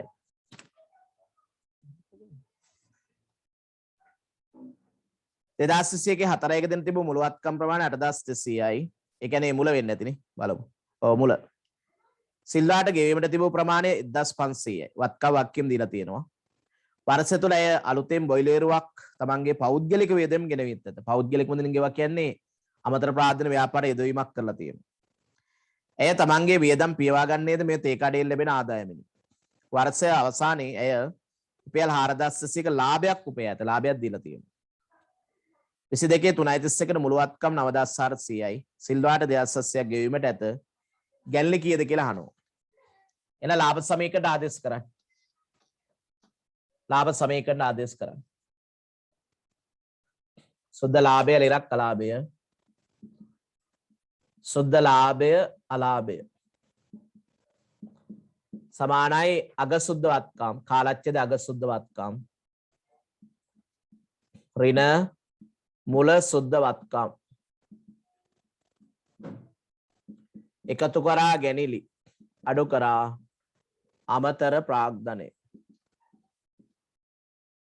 දැන් සූත්‍රය ආදේශ කළ බලන්න. එතන මෙයාගේ 21 4කට මුළුවත්කම 8300ක් තියෙනවා. එදාට වගකීම් තියලා සිල්වාට ගෙවීමට තිබ්බල 1500ක්. ඒකනේ වගකීම් කියන්නේ. වත්කම රින වගකීම් සමානයි ප්‍රාග්ධනය. මුල ප්‍රාග්ධනය. 12න් 5ක් 7 7න් 1ක් 6. මුල සුද්ධවත්කම් කියන තැන 6700 ආදේශ කරා. 21 4 කියන්නේ මුල. 21 4 කියන්නේ මුල. වත්කම් 8600යි වගකීම් 1500යි. ඊළඟට වර්ෂ තුල ඒ අලුතෙන් බොයිලරයක් තමන්ගේ පෞද්ගලික වියදමෙන් ගෙනවිත් ඇත. ඔව් පෞද්ගලික වියදමෙන් ගෙනවා කියන අමතර ප්‍රාර්ථනයක් නේ. ව්‍යාපාර යොදවලා තියෙන සල්ලි. ව්‍යාපාර සල්ලි යෙදවීමක් කළා තියෙන අමතර ප්‍රාර්ථනය. එය තමන්ගේ වියදම් පියවා ගන්නේද මෙම තේ කඩයෙන් ලැබෙන ආදායමෙන් වර්ෂය අවසානයේ අය 4200ක ලාභයක් උපය ඇතනවා. මෙතන ලාභයක් දීලා තියෙනවා. ඊළාට 22 3.31 කියන අග වෙන්න ඕනේ නේ. අග මුළුවත්කම 9400යි. සිල්වාට 2700ක් ගෙවන්න තියෙනවලු. 2700ක්. දැන් මුලදී ගෙවන්න තිබ්බ එක සිල්වාට ගෙවලා හැම නෑනේ නේද? සිල්වාට ගෙවන්න තිබු ප්‍රමාණය 1500යි මුලදී. අගදී ආයෙ තියෙනවා 2700ක් වෙලා. ඔව්. එහෙන් පිටින් ගන්නනේ. 14න් 7ක් 7යි. 8න් 2ක් 6යි. ඒත් 6700. තර අග සුද්ධවත්කම සහ මුලවත් සුද්ධවත්කම එකම දෙන්නේ. 9400න් 2700. 14න් 7ක් 7යි 8න් 2ක් 6යි. එතන ගැනිලි දන්නේ නැහනේ. මෙන්න මේක තමයි අපි හොයාගන්න ඕනේ. ගැනිලි කීයද කියලා අහන බලමු. එතන ගැනිලි මේ පැත්තේ ධන උත්තරයක් තියෙන නිසා හැමම තියාගන්න. ගැනිලි මේ පැත්තේ මොහොම තියාගන්න. මේක ධන උත්තරයන්නේ. මේකට මේක කැපෙනවා. මේ 2700 අර පැත්තට ගන්නකො ධන කරලා. 4600 ධන 2700 කිය දෙන්න බෑ. 7 2යි 9යි 6900 උත්තරයක් තියෙනවනේ. එහෙනම් අපිට උත්තරේ ගන්න පුළුවන් එකනේ 6900 තියෙනවා. වර්ෂය තුලදී ඈ සුදු කළ ගැනිලි කොපමණද? දැන් මේකේ ලාභයක් දීලා අග සුද්ධවත්කම් මුල සුද්ධවත්කම් දෙකම දීලා අතිරේක ප්‍රාද්දයක් දීලා තියෙනෝනේ. ඒතර අපිට හොයාගන්න තියෙන්නේ මේක විතරයි.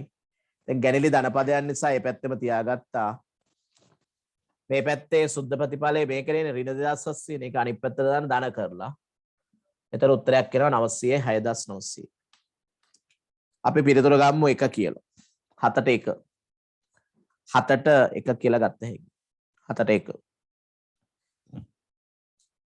ඊළඟ බලමු 8 වෙනි ප්‍රශ්නේ. 8 වෙනි ප්‍රශ්න මොකද්ද? තනි වෙළඳ ව්‍යාපාරයක සිදු වූ ගනුදෙනු කිහිපයක් පහත දැක්වේ. 1 2 3. ඉහත ගනුදෙනු සමීකරණ ගැලපුව විට නිවැරදි ගිණුම් කරන සමීකරණ. අපි හදලා ලැබුණේ.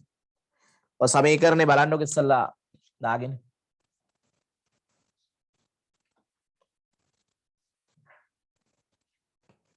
ස්කන්ධය කියන්නේ ප්‍රාග්ධනය කියන එක. ස්කන්ධය ප්‍රාග්ධනය දන වගකීම් සමානයි වත්කම්. ස්කන්ධය දන වගකීම් සමානයි වත්කම්. ස්කන්ධය දන වගකීම් සමානයි වත්කම්. ස්කන්ධය දන වගකීම් සමානයි වත්කම්. දැන් හදාගෙන යන්නකෝ බලන්න. දහස් වලින් හැදුවත් අපිට උත්තර ගන්න ලේසි. රුපියල් 50ක ලකුණු කළ මිලවූ භාණ්ඩ 10%ක වට්ටමක් යටතේ 20ක් ගෙවා ලබා ගැනීම. එතන මේක අපි ගන්න 45ට නේද? දැන් ලකුණු කළ මිල දීලා තියෙනවා 50ක් නේ. එකෙන් 10%ක් අඩු කරනවනේ. එතන 50ට 10%ක් කියන්නේ 5යි. තේරෙනවද? 50ට 10%ක් අඩු කරනවා කියන්නේ 5ක් අඩු වෙන 5. එතන 45ට තමයි භාණ්ඩය අරන් තියෙන්නේ. 20ක් ගෙවලා ගන්න. එහෙනම් මෙහෙම කරන්න. 45කින් භාණ්ඩේ වැඩි වෙනවා බඩු තොගේ. 20ක් ගෙවුවා නම් 20ක් මුදල් අඩු වෙනවා. තව කීයක් ගෙවන්න තියෙනවද? 25ක් ගෙවන්න තියෙනවනේ. ඔන්න ඔබ දාගන්න බලන්න පළවෙනි ගණුදෙන්න. වෙළඳ වට්ටම කියන එක ගිණුම්ගත කරන්නේ නේද? මුදල් වට්ටම් තමයි ගිණුම්ගත කරන්නේ. මුදල් වට්ටම් කියන්නේ ණය ගැතියන්ගෙන් සල්ලි හම්බෙනකොට අඩු කරන ඒවා සහ ණය හිමියන්ට සල්ලි ගෙවද්දී අඩු කරන ඒවාට තමයි කියන්නේ මුදල් වට්ටම් කියලා. මේක ඇවිල්ලා වෙළඳ වට්ටම් ට්‍රේඩ් ඩිස්කවුන්ට්. මේක අඩු කරන්නේ නැහැ. බාණ්ඩ එක ලකුණු කළ මිලෙන් විතරයි ඒක අඩු කරන්නේ. නේද? ඒක පොත්වල වාර්තා වෙන්නේ හරබැර ලියන්නේ ඒකට. තර 45ක් 20ක් ගෙවලා ගත්තා කියන තව ණයට තියෙනවා 25. ඊළඟ දෙවෙනි ගණනුන් ලියන්න 20ක භාණ්ඩ 30ට ණයට විකිනේ. 20ක බඩු 30ට ණයට ලාභය 10යි. 20ක බඩු තොග 30ට ණයට නම් ණය ගැතිය වත්කම වැඩි වෙනවනේ. 20කින් බඩු තොග වත්කම අඩු වේ 30කින් ණය ගැතිය වත්කම වැඩි වේ 10ක ලාභය. ඒක ලැබුණත් නොලැබුණත් අපි ගන්න ඕනේ. අවසාන එක 60ක මුදල් සහ 40ක ලී බඩු ප්‍රාර්ථන වශයෙන් යෙදුවලු. ඒ දෙකම වත්කම් නේද? එහෙනම් 100කින් මෙතන වත්කම් වැඩි කරන්න. 100කින් ප්‍රාර්ථනේ නැත්නම් ස්කන්ධය වැඩි කරන්න. ඔච්චරයිනේ. දැන් මේ දෙක එකතු කරලා මේක උත්තර එහෙම දාගන්න පුළුවන් අපිට. 110යි. ධන වගකීම් 25යි. නම් මෙතන 135ක් විය යුතු අනිවාර්යෙන්නේ. මොකද ප්‍රාග්ධනය ධන වගකීම් වත්කම් වලට සමාන වෙනවනේ. ප්‍රාග්ධනය ධන වගකීම් වත්කම් වලට සමාන වෙනවා. හරිනේ? දැන් උත්තරේ තෝරන්න බලන්න. අපිට ස්කන්ධ 110ක් එන්න ඕනේ ධන එකක්. 4 බලන්න හරියද කියලා. 110 ධන වගකීම් 25 ධන එකක් තියෙනවා. වත්කම් 135 ධන එකත් හරි. එහෙනම් 4 තමයිනේ නේ. 8ට 4 කියලා ගන්න. 8ට 4 වෙනි උත්තරේට අපිට යන්න පුළුවන්. 8ට 4. 8 වෙනි ප්‍රශ්නට උත්තරේ 4.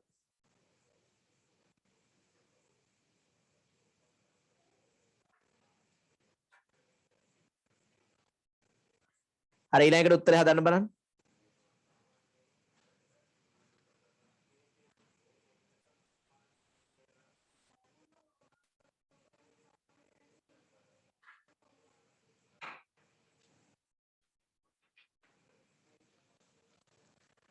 මොකක්ද අපිට කියන්නේ කියන එකද 8නේ 9.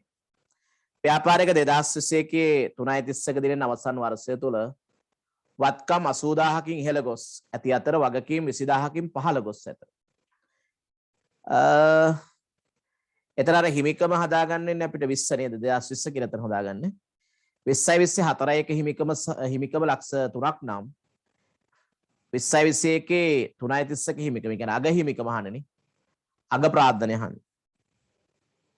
කොහොමද ඒක හොයන්නේ අපි? දැන් ඒක සමීකරණ දාලා බලන්න පුළුවන්ද කියලා සමීකරණේ හදන්න. දැන් මෙහෙම දෙයක් නේ කියන්නේ අපිට. ව්‍යාපාරයක 2021 3.31 අවසන් වර්ෂය තුල වත්කම් 80කින් ඉහළ යනවා. වත්කම් 80ක් ධන වෙනවා. ඉහළ යනවා කියන්නේ වැඩි වෙනවා වත්කම්. ආය වගකීම් 20කින් පහළ ගොස් ඇත. වගකීම් 20කින් පහළ යනවා. වගකීම් 20කින් පහළ යනවා. හරිද? එතකොට 19 නෙමෙයි එතන 20 කියලා ගත්තොත් 21 1 හිමිකම 300ක් නම් 300ක් නම් 21 3.31 හිමිකම කීයද කියලා අහනවා. එතන මුල හිමිකම තියනවාලු ප්‍රාග්ධනය මුල හිමිකම තියනවලු කීයද 300ක් නේ. දැන් මෙතනින් හිමිකම කොච්චරක් වැඩි වෙනවද බලන්න මේ සිද්ධිය නිසා ස්කන්ධය. මේක මේ පැත්තට ගෙනවා ධන වෙනවනේ. ඒතර ස්කන්ධය මේ 20 මෙහෙට ගෙන ආපුවාම 80 ධන 20 100ක් වෙනවා. 100ක් වෙනවා. ඒතර මේ බලපෑම් වලින් ස්කන්ධය 100කින් වැඩි වෙනවා. ස්කන්ධය 100කින් නැත්නම් ප්‍රාර්ථන 100කින් වැඩි වෙනවා. මුල 300ක් තිබ්බනේ හිමිකමනේ. එහෙනම් මේ 100ත් එක්ක අග හිමිකම කීයක් වෙනවද? 400ක් වෙනවනේ. 400ක් වෙනවා. උත්තරේ 5. තේරුණාද ඒක? 9ට 5 කියලා ගන්න. අයත් කියන්න දෙයක්. ව්‍යාපාරික 2021 3.31 අවසන් වර්ෂය තුල වත්කම් 80කින් ඉහළ යනවා. වගකීම් 20කින් පහළ යනවා. හරිද? එතකොට ඒකේ දිනෙත් අපි කපලා හදාගමු 21 කියලා හදාගන්නකො එතන. 2021 එකයි කියන්නේ 4යි කියන්නේ 20 4යි එක හිමිකම 300 ඇති කියන්නේ මුල ප්‍රාර්ථනනේ මුල ප්‍රාර්ථනේ 300යි නම් අවසාන හිමිකම කීයද කියලා අවසාන හිමිකම. ඒතර අවසාන හිමිකම හොයාගමු මේ මුල හිමිකමට මුල හිමිකම එහෙම තියෙද්දි මේ සිද්ධි නිසා හිමිකම කොච්චරක් වැඩි වෙනවද කියලා හොයාගත්තා නම් හරි. මුල හිමිකම ඒ විදිහටම තියාගෙන මේ සිද්ධි දෙක නිසා හිමිකම කොච්චරකින් වැඩි වෙනවද? මේ තියෙන්නේ. දැන් මෙතන වත්කම් 800ක් 80ක් වැඩි වෙනවා කියනවා. වගකීම් 20ක් අඩු වෙනවා කියනෝනේ. ඒතර ස්කන්ධයට මොකද වෙන්නේ? ස්කන්ධයට 100ක ධන බලපෑම. එහෙනම් මේ තිබ්බ 300ට තව 100ක් එකතු වුණොත් මේක 400ක් වෙනවා. ප්‍රාග්ධනේ 400ක් වෙනවා. හරි. ටිකක් හිතලා ගන්න තියෙන්නේ. උත්තරය අපි ගමු 5 කියලානේ. උත්තරේ 5. පස්වෙනි උත්තරේ ගන්න පුළුවන්. හරි. ඊළඟ ප්‍රශ්නාංග 10 මොකක්ද කියන්නේ? ප්‍රශ්නාංග 10 චින්තක විසින් 2021 1 දින රුපියල් 500 මන් දහස් වලින් ගන්න. එතකොට ලේසින් 500ක් මුදලින් යොදවා නව ව්‍යාපාරයක් ආරම්භ කළා. නව ව්‍යාපාරයක් ආරම්භ කළා. 2020 ජනවාරි මාසය තුලදී 2020 ජනවාරි මාසය තුලදී 80000ක් වියදම් ඇති වූ අතර ඉන් 30000ක් චින්තකගේ පෞද්ගලික බැංකු ගිණුමෙන් පියවා තිබුණි. එම මාසය තුලදී 120000ක ආදායම් ජනිත වූයේ නම් 2021 1 දිනට ව්‍යාපාරයේ සුද්ධවත්කම නැත්නම් ප්‍රාග්ධනය කීයද කියලා අහනවා. එතන දින වෙනස් වෙන්න ඕනද? චින්තක විසින් 2021 1 දින 500ක් මුදලින් යොදවා ව්‍යාපාරයක් ආරම්භ කළා. එතන 2021 ජනවාරි මාසෙ කියලා හදාගමුනේ. ඔව්. 2021 ජනවාරි මාස තුලදී 80000ක් වියදම් ඇති වූ අතර ඉන් 30ක් චින්තකගේ පෞද්ගලික බැංකු ගිණුමෙන් පියවා තිබුණි. මාස තුලදී 120000ක ආදායම් ජනිත වූයේ නම් ඒ මාස තුල නහන්නේ. ජනවාරි 31 දිනට ව්‍යාපාරයේ සුද්ධවත්කම් නැත්නම් ප්‍රාග්ධනය කීයද? ඔය හදපුවාට කීයක් ආවද බලන්න දාන්න බලන්න උත්තරයක් එකට. 10 වෙනි එක හදපුවාට කීයද උත්තරය? ඔව් 5 හොඳයි. පස්වෙනි උත්තරය ඇවිල්ලා තියෙනවනේ. බලමු පස්වෙනි එක දෙන්නේ කියලා.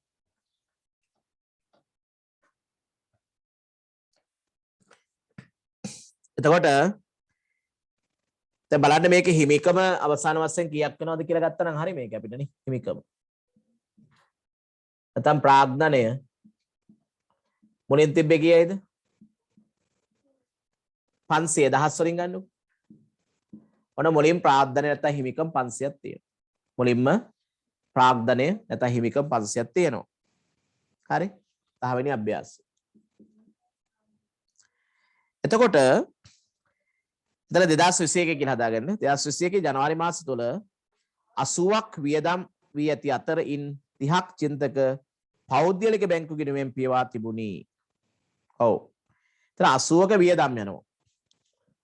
දැන් වියදම් 80ක් ව්‍යාපාරේ තියෙන වියදම් කියන්නේ හරශේෂයක්නේ. නේද? 80ක වියදම් තියෙනවා. එතකොට ඉන් 30ක් චින්තක පෞද්ගලික බැංකු ගිණුමෙන් පියවුවා. ඔව් පෞද්ගලික බැංකු ගිණුමෙන් පියවනවා කියන්නේ එයා ව්‍යාපාරයට අමතර 30ක් ගේනවා කියන එකනේ. ප්‍රාග්ධනය. එහෙනම් ප්‍රාග්ධනය දාලා 30ක් පියවලා තියෙනවා. ඒතකොට ටික මුදලින් පියවලා තියෙන ව්‍යාපාර සල්ලි වලින්. මොන වගේ දෙයක් නෙන්නේ නේ. ව්‍යාපාර වියදම් තමයි 80ම. ව්‍යාපාර වියදම් 80ම. නමුත් මේක ඉන් 30ක් චින්තක පෞද්ගලික බැංකු ගිණුමෙන් පියවා තිබුණා කියන්නේ යා ව්‍යාපාරට අමතරව සල්ලි 30ක් ගෙලලා තියෙනවා. ඒතකොට ටික තමයි ව්‍යාපාර සල්ලි වලින් ගෙල කොහොම හරි වියදම් 80ක් ගෙවලා තියෙනවා. වියදම් 80 නිසා ව්‍යාපාරේ හිමිකම ආදාය වියදම් වෙනම ගමුද? ඔව් මේක ලාභ කියලා ගමුකෝ. මේකට පස්සේ එකතු කරන්න පුළුවන් එතකොට. වියදම් 80ක් ගිහිලා තියෙනවා කොහොම හරි. දැන් මේකෙන් අපි හිමිකමට බලපාන තොරතුරු එළියට ගත්තොත් වියදම් 80ක් තියෙනවා. මේක ව්‍යාපාර වියදමන්නේ කොහොම හරි. ඒක ලාභයට බලපානවා 80ම. එතන චින්තක පෞද්ගලික මුදලින් ගෙවුවා කියන්නේ ඒක අමතර ප්‍රාර්ථනයක් වෙන්න ඕනේ ව්‍යාපාරනේ. පෞද්ගලික සල්ලි වලින් ගෙවුවා කියන්නේ ව්‍යාපාර වියදමන්නේ. ඒක ප්‍රාර්ථනට එකතු කරන්න අමතර ප්‍රාර්ථනේ හැටියට. අමතර ප්‍රාර්ථන හැටියට එකතු කරන්න. එම මාසය තුලදී 120ක් ආදායම් ජනිත වූයේ නම් ආදායම් කියන්නේ ලාභය වැඩි වෙන්න බලපාන. එතන මෙතන ආදායම් තියෙන 120ක් වියදම් තියෙන 80ක් කියන්නේ ආදාය වැඩි වියදම් අඩු කියන ලාභයක් නේ. ලාභය මෙතෙන් එකතු කරන්න 40ක්. ලාභය 40ක් එකතු කරගන්න. එච්චරයි නේද? 2021 1.31 දිනට ව්‍යාපාරයේ සුද්ධවත්කම් නැත්තම් ප්‍රාග්ධනය කීයද කියලා අහන්න. කීයද ප්‍රාග්ධනය? 570යි. ඔව් උත්තරේ 5 හරිය. 5 උත්තරේ දාලා තිබ්බ කට්ටිය. පස්වෙනි උත්තරේ වඩා නිවැරදි. හරි. ඒ වගේම හිතලා කරන්න ඕනේ නේද? ටිකක් මොලේ කල්පනා කරලා බලලා හිතලා බලලා කරන්න ඕනේ. ඒවා පුළුවන් කියන්නේ හොඳටම හොඳයි අත්තට. හරි. දැන් මේවා 23 නෙමෙයි 22 ළමයින්ට දුන්නා සමහර අය වරද්දනවා මේවා. ඒ නිසා මේ මට්ටමේදී ඒ වගේ අභ්‍යාස හදනවා කියන හොඳම තත්ත්වයක්. තේරුණා නේද? ඒතර වියදම 80ක් තියෙනවා ආදායම් 120ක් තියෙනවා. එතනින් ලාභය 40ක් ගන්න. වියදම් ගෙවද්දී චින්තක පෞද්ගලික සල්ලි වලින් ගෙවුවා කියන්නේ එතන අමතර ප්‍රාර්ථනිකුත් වෙන නිසා හිමිකමට 30ක බලපෑමක් අමතර වෙනෝනේ. මම ගන්න පුළුවන්. උත්තරේ 5 කියලා අපි ගමු. හරි. 10 වෙනි එකට 5 වෙනි උත්තරේ ගන්න. ඊළඟට අපි යන්කෝ 11 වෙනි ප්‍රශ්නෙට. ප්‍රශ්නාංක 11 කියවන්න. ප්‍රශ්නාංක 11. රංගන විසින් 2020 4.1 දින රුපියල් ලක්ෂ 5ක් ප්‍රාර්ථනීය යොදවා නව ව්‍යාපාරයක් ආරම්භ කළා. නව ව්‍යාපාරයක් ආරම්භ කළා. හරිද? 2021 3.31 දිනට ව්‍යාපාරයේ වගකීම් 21 කියන්නේ අග වර්ෂනේ. වර්ෂය අග වගකීම් ලක්ෂ 2ක් පැවතුණා. 2021 3.31 දිනේ අවසන් වර්ෂය තුල රංගන තම පෞද්ගලික මුදලින් 80000ක් ව්‍යාපාර ණය හිමියන් පියවීමට භාවිත කරා. ඒක අමතර ප්‍රාර්ථනනේ. 11ට 2 කියලා දාන උත්තරේ බලමු. 11ට 2.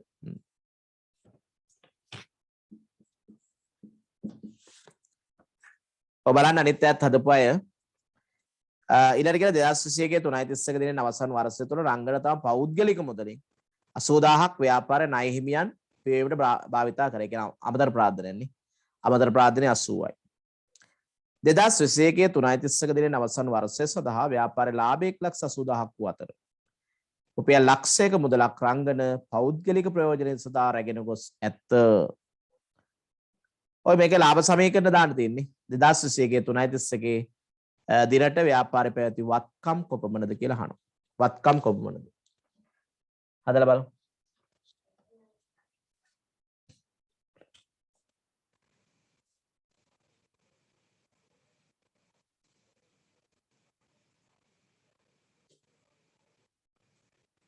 ඔය ලාභය දීලා තියෙනවනේ නිසා ලාභ සමීකරණයට යන්න පුළුවන්.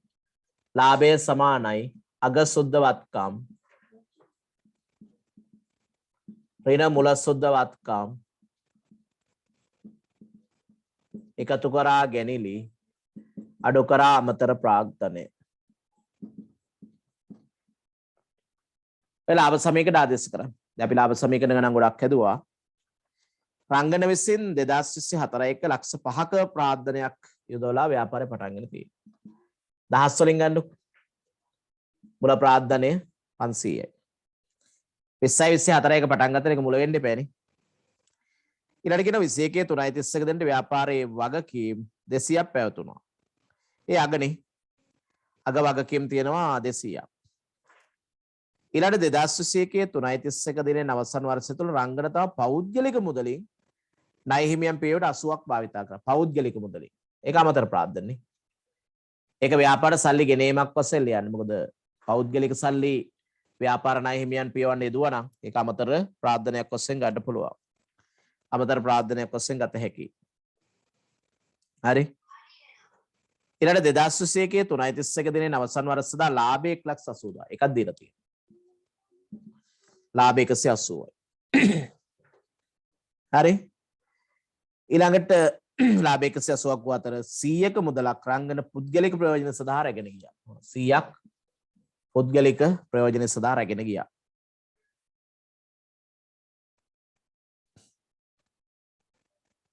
ඊළඟට අපෙන් අහන්නේ අග වත්කම්නේ.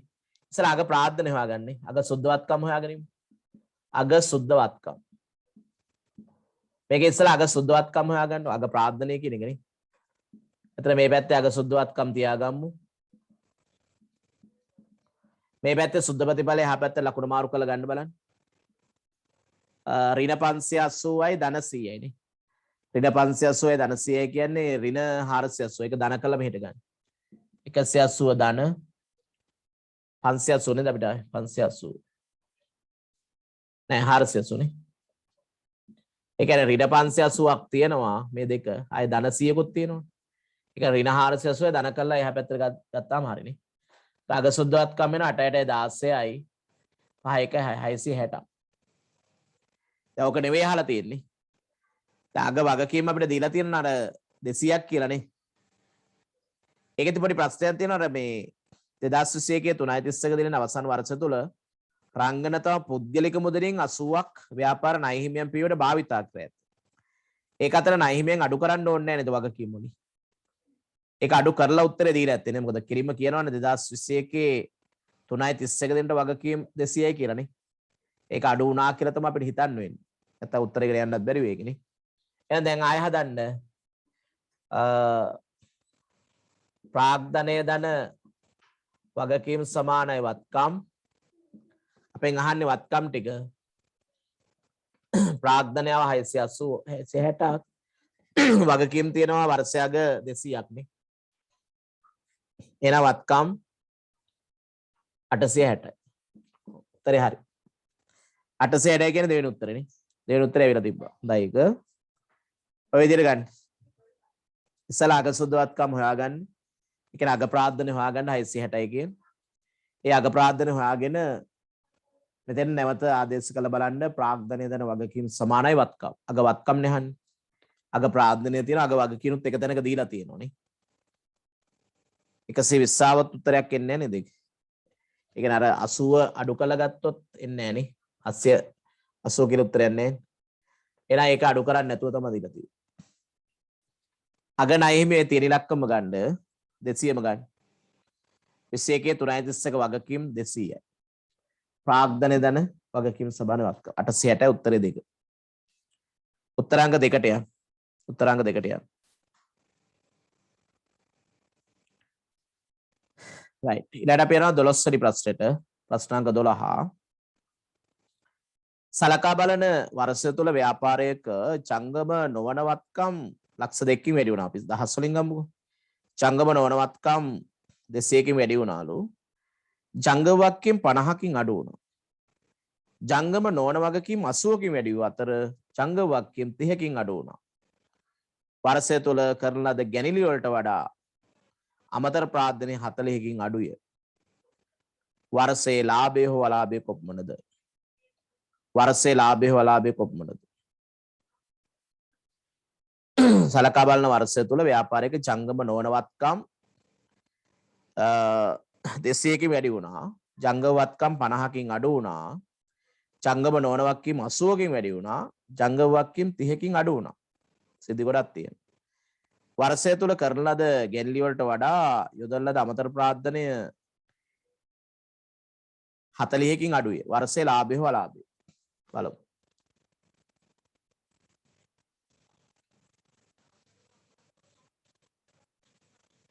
ඒක සමීකරණයෙන් ගන්න බෑද බලන්න ඉස්සෙල්ලා.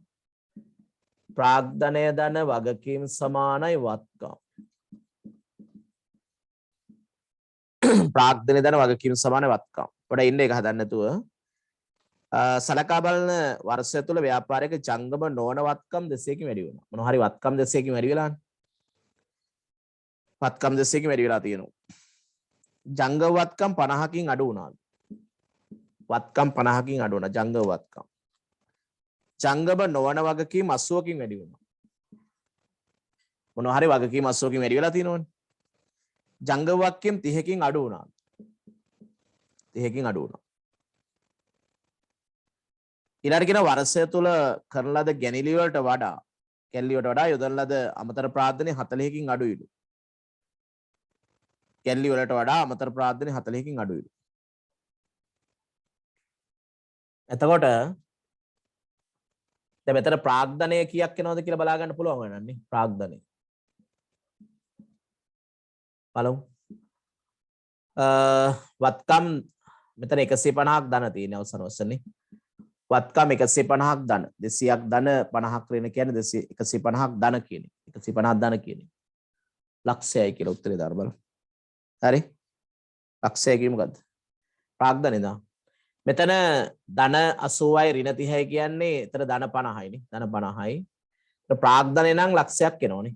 100ක් කියන්නේ ලක්ෂයයි. ඒක පොඩ්ඩක් ඉස්සලා ගම් බලන්නනේ. මේ ධන ඍණ ටික එහෙමම දාගන්නකො. සලකා බලන වර්ෂය තුල ජංගම නොවන වත්කම් 200කින් වැඩි වෙනවා. මේන් වැඩි වෙනවා. ජංගම වත්කම් 50කින් අඩු වෙනවා. ජංගම නොවන වත්කම් 80කින් වැඩි වෙනවා. ජංගම වත්කම් 30කින් අඩු වෙනවා. මේ ටික හරිය. ඒතකොට ප්‍රාග්ධනය 150යි 100ක් එනවනේ. හරි. ඊළඟට බලමු. වර්ෂය තුල කරන ලද ගැනිලි වලට වඩා යොදන ලද අමතර ප්‍රාග්ධනය 40කින් අඩුයිලු. ගැනිලි වලට වඩා. ඒතර ගැනිලි මීට වඩා වර්ෂය තුල කරන ලද ගැනිලි වලට වඩා යොදන අමතර ප්‍රාග්ධනය 40කින් අඩුයි. ඒ කියන්නේ ගැනිලි 100ක් නම් ගැනිලි 100ක් නම් නේ ගැනිලි වලට වඩා යොදන ලද අමතර ප්‍රාග්ධනය 40ක් අඩුයි. ගැනිලි 100ක් නම් අමතර ප්‍රාග්ධනය 40ක් අඩුයි කියන්නේ අමතර ප්‍රාග්ධනය 60ක් වෙනවනේ. අමතර ප්‍රාග්ධනය 60ක් වෙනවා. එතකොට වර්ෂය තුල කරන ලද ගැනිලි වලට වඩා අමතර ප්‍රාග්ධනය 40කින් අඩුයි. දැන් අපි ගැනිලි 100ක් ගත්තොත් නේ. මේ උපකල්පනයක් කරන්න ගැනිලි 100ක් ගත්තොත් ගැනිලි වලට වඩා යොදන ලද අමතර ප්‍රාග්ධනය 40කින් අඩුයි. කියන්නේ අමතර ප්‍රාග්ධනය 60ක් වෙන්න ඕනේ. ඔව් ගැනිලි 100යි අමතර ප්‍රාග්ධනය 60යි. අමතර ප්‍රාග්ධනය 60යි. එතකොට ලාභය හෝ අලාභය කොහොමද ගන්න? අපි ලාභ සමීකරණ මේක ආදේශ කරනවාද?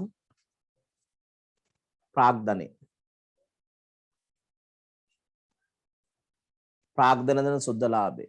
ප්‍රාග්ධනට අමතර ප්‍රාග්ධනය තුල ගැනිලි අඩු කරා. එතනින් ලාභයක් හොයාගන්න බෑනේ. සලකා බලන වර්ෂය තුල ව්‍යාපාරික ජංගම නොවන වත්කම් 200කින් වැඩි වුණා. ඔය මේක ලාභ සමීකරණව ආදේශ කරලා ගන්න වෙනවනේ. ලාභ සමීකරණයෙන් තමයි හදන්නේ. මේකෙන් හදන්න බෑ. බලමු මෙහෙම. සුද්ධ ලාභය අලාභය සමානයි. අග සුද්ධ වත්කම් ඍණ මුල සුද්ධ වත්කම් එකතු කරා ගැනිලි අඩු කරා අමතර ප්‍රාග්ධනය. මේකට දාන්නකෝ බලන්න. සුද්ධ ලාභය අලාභය සමානයි. අග සුද්ධ වත්කම් ඍණ මුල සුද්ධ වත්කම්. අග සුද්ධ වත්කම් ඍණ මුල සුද්ධ වත්කම් එකතු කරා ගැනිලි අඩු කරා අමතර ප්‍රාග්ධනය. අපි බලමු මෙහෙම. සලකා බලන වර්ෂය තුල ව්‍යාපාරික ජංගම නොවන වත්කම්. දැන් වත්කම් වගකීම් ගමුකෝ මෙහෙම. මෙහෙම අරන් බෑ. දැන් අග ප්‍රාග්ධනය කියන්නේ අග වත්කම් අග වගකීම්. මුල ප්‍රාග්ධනය කියන්නේ මුල වත්කම් මුල වගකීම්.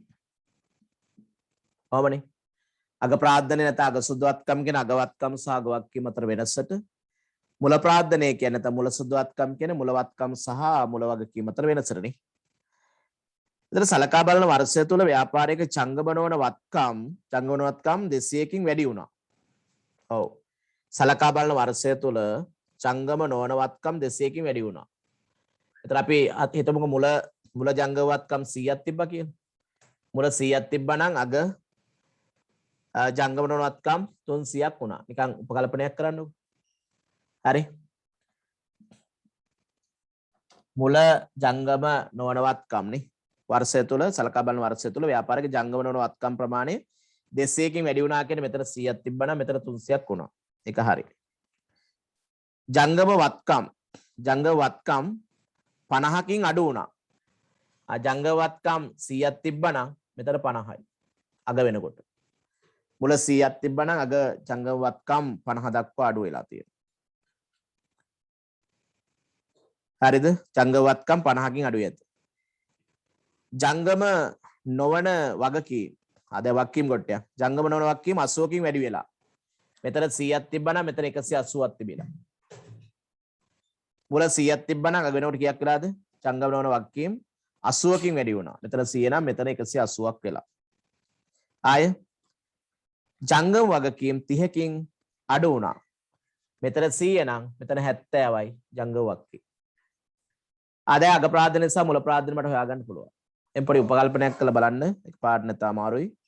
ආයෙත් බලන්න සලකා බලන වර්ෂ තුල ව්‍යාපාරික ජංගම නොවන වත්කම් 200කින් වැඩි වුණා නම් මුල 100 නම් අග 300ක් වුණා. ඒක හරිනේ.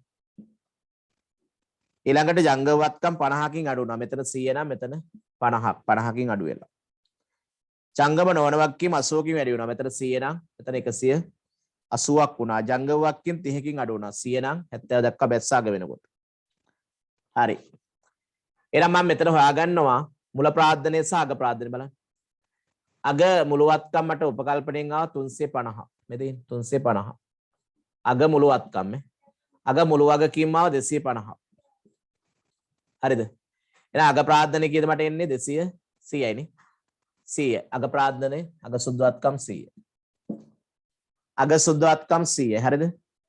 අග වත්කම් 350න් අග වගකීම් 250ක් අඩු කරන්න. 250ක් අඩු කරන්න. අග ප්‍රාර්ථනයේ 100යි. මුල ප්‍රාර්ථනය බිඳුවයි. ඒ කියන්නේ කෙලින්ම වෙනස ගන්න තියෙන මේ දෙකේ වෙනසනේ. මේ දෙකේ වෙනස 100යි. මේ දෙකේ වෙනස 100යි. ඔය වෙනස 100යි කියලා ගත්තා නම් හරි එකපාරට. වෙනස 100යි. 100 බිඳුවයි බිඳුවේ ඉඳන් 100 දක්වා වැඩිවෙනවා කියන්නේ මේ වෙනස හරියටම 100ක් වෙලා තියෙනවා. වෙනස 100යි. ඊළඟට ගැනිලි මන් ගත්ත මේ විදිහට නේ ගැනිලි 100යි. අමතර ප්‍රාර්ථනය 60යි. 200න් 60ක් 140යි. ඔව් උත්තරයක් තියෙනවා. පස්වෙනි උත්තරේ ගන්න පුළුවන් 140ක ලාභයකින් උත්තරේ. 140ක ලාභය. හරි. පස්වෙනි උත්තරේට යන් ටිකක් අර හිතලා හදන්න ඕනේ ඒක. මේ වගේ පොඩි උපකල්පනයක් දාන්න එතන අර වෙනස ගන්න තියෙන්නේ. අග වත්කම් සහ මුල වත්කම් අග සුද්ධ වත්කම් සහ මුල සුද්ධ වත්කම් අතර වෙනස කෙලිම 100ක් එන්නේ. මීට වඩා මෙහෙම වුණා කියලා දීලා තියෙන එකේ. අතර වෙනස 100ක් තියෙනවා. ගැල්ලි සහ අමතර ප්‍රාර්ථන අර විදිහට ගන්න පුළුවන් නේද? අපිට කියනවා ගැල්ලි වලට වඩා අමතර ප්‍රාර්ථන 100කින් 40කින් අඩුයි. මේක 100ක් කියලා ගත්තොත් අමතර ප්‍රාර්ථන 40ක් අඩුයි කියන්නේ 60ක් වෙන්න ඕනේ. ඒ වගේ ගත්තොත් 140ක ධන උත්තරයක් එන්නේ නේ. අපි ගමු උත්තරේ 5 කියලා. 12ට 5. 12 වෙනි එකට 5 වෙනි උත්තරයට යන්න.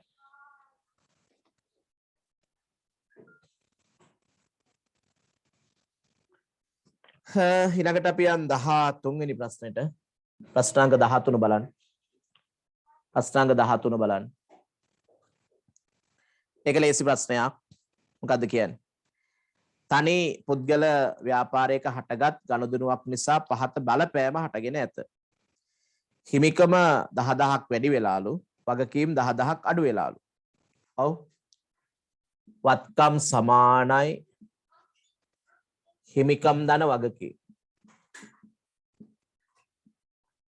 එතකොට හිමිකම කීයක්ද 10000ක් වැඩි වෙලා තියෙනවා. වගකීම් 10000ක් අඩු වෙලාලු. දැන් මොකද්ද මේ ගනුදෙනුව කියලා අහන්නේ නේ? මොකද්ද මේ ගනුදෙනුව? බලමු ගනුදෙනුව. එක රුපියල් 10ක අත්පිට ගැනුම් හරියන්නේ නැහැ නේද? අත්පිට ගත්තාම හිමිකමට බලපාන්නේ නැහැ නේ. ඒක වැරදි කොහොමද? ණය හිමියන් පේබට 10ක් ගෙවුවා කියපුවාම මේක පුද්ගලික මුදලින් කියලා දීලා නැහැ නේ. අතර මුදල් අඩු වෙලා වගකීම් අඩු වෙන එකක් තමයි වෙන්නේ. ඒකත් වැරදි. බැංකු ණය 10ක් ගෙවුවා කියපුවාම මුදල් අඩු වෙලා වගකීම් අඩු වෙන්නේ. වත්කම් සහ වගකීම් හිමිකමට බලපෑමක් ගන්න බෑ ඒකෙත් නේ. ඒකත් එන්නේ නැහැ කොහොමද? පහ හරිද? පහත් බලමු. 10ක උපචිත වේදමක් මුදලින් ගෙවීම. දැන් උපචිත වේදමක් මුදලින් ගෙවපුවාම උපචිත වේදම් කියන්නේ ගෙවන්න තිබ්බවා ගෙවුවා කියන එකනේ. ඒතර ගෙවන්න තිබ්බවා ගෙවනකොට වගකීමකින් අපි අඩු වෙනවා. වගකීම් අඩු වෙලා වත්කම් අඩු වෙනවා. වගකීම් අඩු වෙලා වත්කම් අඩු වෙනවා. උපචිත වේදමක් මුදලින් ගෙවපුවා. ඒක ලාභයට බලපාන්නේ නැහැ. එහෙනම් 4 තමයි අපිට ගන්න තියෙන්නේ. පොඩ 4 චෙක් කරලා බලමුනේ. 4 චෙක් කරලා බලමු. හොඳට බලන්න 4. අයිතිකරුවා පෞද්ගලික මුදලින් 10ක්. පෞද්ගලික මුදලින් 10ක්. ණය හිමියන් පියවීමට 9ක් ගෙවීම. ඒ කියන්නේ අයිතිකරු පුද්ගලික මුදලින් 10ක ණය හිමි එහෙම ඉන්න ඕනේ. 10ක ණය හිමියන් පියවීමට 9ක් ගෙවුවා. එහෙදී ලද වට්ටම 1යි. ඔව්. අයිතිකරුවා පෞද්ගලික මුදලින් 10ක ණය හිමියන් පියවීමට 9ක් ගෙවුවා. දැන් මෙයා අමතර ප්‍රාර්ථන ගේන්නේ කීයක්ද? අමතර ප්‍රාර්ථන ගේන්නේ 9යි. අමතර ප්‍රාර්ථන ගේන්නේ කීයද? 9යි. ඉතින් ණය හිමියන්ට වට්ටමක් හම්බෙච්චාම 10ම ගේන්න ඕනේ නැහැ නේ. 9යිනේ ගෙවන්න තියෙන්නේ. 10ක ණය හිමියෙක් ඉන්නවා. 10ක ණය හිමියෙක් ඉන්නවා. ඒ 10ක ණය හිමිය අඩු වෙනවා. මේ බලන්න. ඔය අපේ ණය හිමියෙක් ඉන්නවා 10ක. හරිද? මේකට අර අයිතිකරු ගෙනාපු සල්ලි ටික තියෙනවනේ. ගෙනාපු සල්ලි කීයද? 9යි. ඒ 9 ගෙවනවා. එතකොට ගෙනාපු සල්ලි ටික මෙතෙන්ටත් ආවා. මෙතෙන්ටත් ගියානේ. නේද? තේරුණාද? ගෙනාපු සල්ලි 9 මුදල් හර ප්‍රාග්ධන බැර. මුදල් හර ප්‍රාග්ධන බැර ගෙනාපු සල්ලි. ඒ ගෙනාපු සල්ලි ටික ණය හිමිය පියවන්න ආපහු ගෙවුවා. කීයක්ද ගෙවන්නේ? 9ක්. මුදල් බැර ණය හිමි හර. දැන් සල්ලි වලට ආගියතක් නැහැ. ආවා ගියා. මුදල් 9ක් ව්‍යාපාරට ආවා. ඒ 9 ණය හිමිය පියවන්න දැම්මනේ. ඒතර මුදල් වලට කිසිදු බලපෑමක් නැහැ. එතකොට දැන් 10ක ණය හිමිය කෙටියට 10ක ණය කෙටියට මෙයාට 9ක් ගෙවලා පියවෙන්නේ කොහොමද? ලද වට්ටමක් හමන එක්ක. ලද වට්ටම් එකයි. අන්න ඒ ලද වට්ටමත් එක්ක තමයි මේ ණය හිමියෝ 10ක් අඩු වෙනවා කියලා ගන්න මේ. ණය හිමියක් කිව්ව 10ක් අඩු වෙනවා. ඒතර ප්‍රාග්ධනය සල්ලි ගෙනාවට 9ක් වැඩි වුණාට අර ලද වට්ටම් නිසා තව එකක් වැඩි වෙනවා. ලද වට්ටම් ආදායම නිසා තව එකක් වැඩි වෙනවනේ. තේරුණාද? අන්න ඒ විදිහට තමයි ඔක ඇවිල්ලා තියෙන්නේ. හිමිකම් ධන 10යි. හිමිකම් ආදාය වැඩි වෙනවනේ. හිමිකම් ධන 10යි. වගකීම ඍණ 10යි හැටියට. තේරුණාද? එතන ණය හිමිය 10 වුණාට වට්ටමක් සහිතව ගෙවන නිසා සල්ලි ගේන්න ඕනේ 9යි ව්‍යාපාරට. මේ ගෙනාපු සල්ලි ප්‍රමාණය. මේ ගෙනාපු 9000. තේරුණාද? අමතර ප්‍රාර්ථන 9000යි. ඊළඟට දැන් 10ක ණය හිමියට 10ක ණය හිමියට ගෙවන්නේ ඔය ගන්න. ගෙනාපු සල්ලි වලින් ගෙවන්නේ ඔය ගන්නේ. 9ක් ගෙනාවේ 9 දුන්නා. හැබැයි අර අමතර වට්ටම හම්බෙන්න නිසා මෙයා 10කින්ම ඍණ වෙනවනේ. 10කින්ම ණය හිමියක්කින්ම අඩු වෙනවා. ඒතර ප්‍රාර්ථන දාපු එකට අමතරව ලද වට්ටම ආදායමක් නිසා හිමිකම තව එකකින් වැඩි වෙනවා. හිමිකම තව එකකින් වැඩි වෙනවා. ඒ නිසා තමයි මේක කවර වෙලා එන්නේ. හිමිකම ධන 10යි වගකීම ඍණ 10යි කියන. එහෙනම් උත්තරේ 4 අපිට ඉතා පැහැදිලිව ගන්න පුළුවන්. උත්තරාංක 4. ඉතින් මෙහෙම හොයන්නත් පුළුවන්. අර 1 2 3 සහ 5 එන්නේ නැති නිසා මේක ගහන්නත් පුළුවන්. නේද? එහෙම කරගන්නත් පුළුවන්. නමුත් අපි තාර්කිකව බැලුවොත් ඔය විදිහට තමයි එන්න තියෙන්නේ.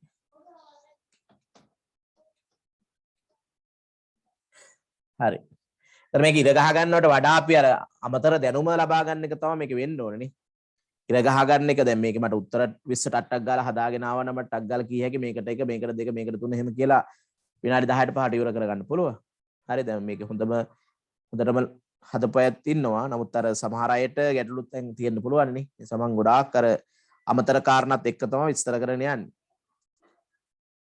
හරි අපි ඊළඟට යනවා 14 සහ 15 ප්‍රශ්න දෙකක් තියෙනවානේ.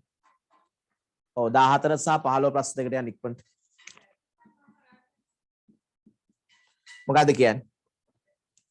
එක්තරා ව්‍යාපාරයක 2021 12/31 දිනෙන් අවසන් වන ගිණුම් කාලච්ඡේදය ආරම්භයේ සහ අවසානයේ පහත වත්කම් හා වගකීම් තිබුණලු. කෝ මුල කෝ අග 2021 මේ මුල තියෙන්නේ මුලම තමයි 21 1 1නේ. 2021 1 1 කියන්නේ මුල 2021 12/31 කියන අගනේ. ඔය මුලාගේ පිළිවෙලට දීලා තියෙන්නේ. මුල මුලවත්කම් මුළු වගකීම් දීලා තියෙනවා. 13 උත්තරේ මොකක්ද කියලා 13ට 4 අපි ඒක තමයි ඉස්සලා කිව්වේ.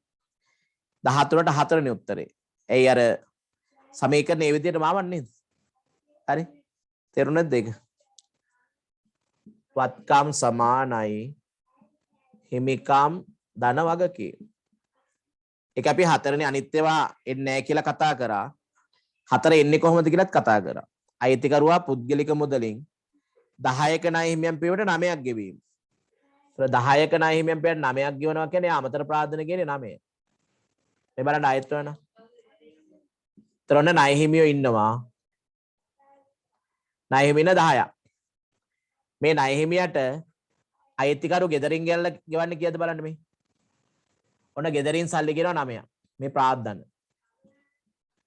මේ 9 ගේන්නේ මුදල් හර ප්‍රාර්ථන බැර. මුදල් හර 9යි ප්‍රාර්ථන බැර 9. ඔන්න සල්ලි ගෙනවා. මුදල් හර ප්‍රාර්ථන බැර. මුදල් හර ප්‍රාර්ථන බැර 9ක් ගෙනාපේ. ඒ ගෙනාපු සල්ලි වලින් 9ක් දැන් ආය මුදල් ගිණුමකුත් ගහන්නම්කෝ. ඔන්න 9ක් ගෙනාවා. ඒකනේ ප්‍රාර්ථන වලට ගියේ. මුදල් හර ප්‍රාර්ථන බැර. මේ 9 ණය හිමියන්ට පියවන්න ගෙවනෝයි. ඕන් ගෙව්වා. මුදල් බැර ණය හිමියෝ හර. දැන් මුදල් වලට බලපෑමක් තිබේද? මුදල් වලට කිසිදු බලපෑමක් නැහැ. ගෙනාපු සල්ලිට ගියා. නේද? මේ 9ක් ගෙනාවා. මේ ණය හිමි 9 ණය හිමියන්ට ගෙව්වා. හැබැයි දැන් මෙතන 10ක් හිටපු ණය හිමියන්ට අපි 9ක් ගෙවපුවාම ණය හිමිය සම්පූර්ණයෙන් පිය වුණා කියලා කියනවා. 10ක ණය හිමියන් පියවන්න තව 9ක් ගෙනල්ලා තියෙනවා. ඊ අපිට අමතර වාසියක් හම්බෙලානේ. මෙතන ලද වට්ටමක් තියෙනවා එකක. ලද වට්ටම්. අන්න ඒක තමයි දැන් ණය හිමියෝ මෙතන 10 හිටපු එක්කන 10ෙන් අඩු වෙනවා. හරිද? එතකොට 10ම අඩු උනේ 9ක් සහ 1ක් නේ. 9ක් සහ 1ක්. මුදලින් ගෙවපු 9යි ලද වට්ටම 1යි නිසා තමයි ණය හිමිය 10ක් අඩු උනේ. මේ ලද වට්ටම අපේ ආදායමක් නේ. ලද වට්ටම ආදායම. මෙතන තියෙන්නේ මේ 9 අමතර ප්‍රාර්ථන දාපේ. මේ එක කියන්නේ ලද වට්ටම. මේ ණය හිමිය සම්පූර්ණයෙන් අඩු වෙනද 10 අඩු වෙනවා.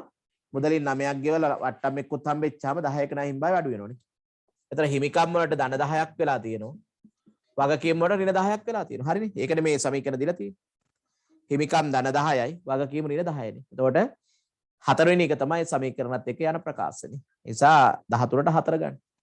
13ට 4 ගන්න. එතකොට අපි කිව්වේ 14 15නේ. එතකොට මේක මොනවද ගැළපෙලි තියෙන්නේ? අතිරේක තොරතුරු තියෙනවා. ව්‍යාපාර අයිතිකරු විසින් 2021 වර්ෂය තුල 100ක් අමතර ප්‍රාර්ථන යොදවා ඇති අතර 20ක් ගැල්ලි කරා. ඒක ලාභ සමීකරණ දාගන්න පුළුවන් ලේසියෙන්. මෙන්න මේ වත්කවක් කිව්වල වෙනසක් වෙනවද බලන්න. 21 7යි 1 දින පොත්වලගේ 200ක් වූ ගොඩනැගිලි 280කට ප්‍රත්‍යාගන්නේ කරා. ප්‍රත්‍යාගන්නේ කරනවා කියන්නේ නැවත අගය කරනවා කියන එකනේ. රිවැලුවේෂන් කියන්නේ. නැවත අගය කරනවා. එතකොට දැන් 7යි 1 200ක ගොඩනැගිලි 280කට ප්‍රත්‍යාගන්නේ කරා නම් අග වෙනකොට ගොඩනැගිලි වල අගේ වැඩි වේ. වත්කම් වල අගේ වැඩි වෙනවා අග වෙනකොට. මෙන්න මේ 900ක් තියෙන වත්කම් අගයක නේද? වත්කම් අගයක 900ක් තියෙන තැනට තව 80ක් ධන කරලා දාගන්න.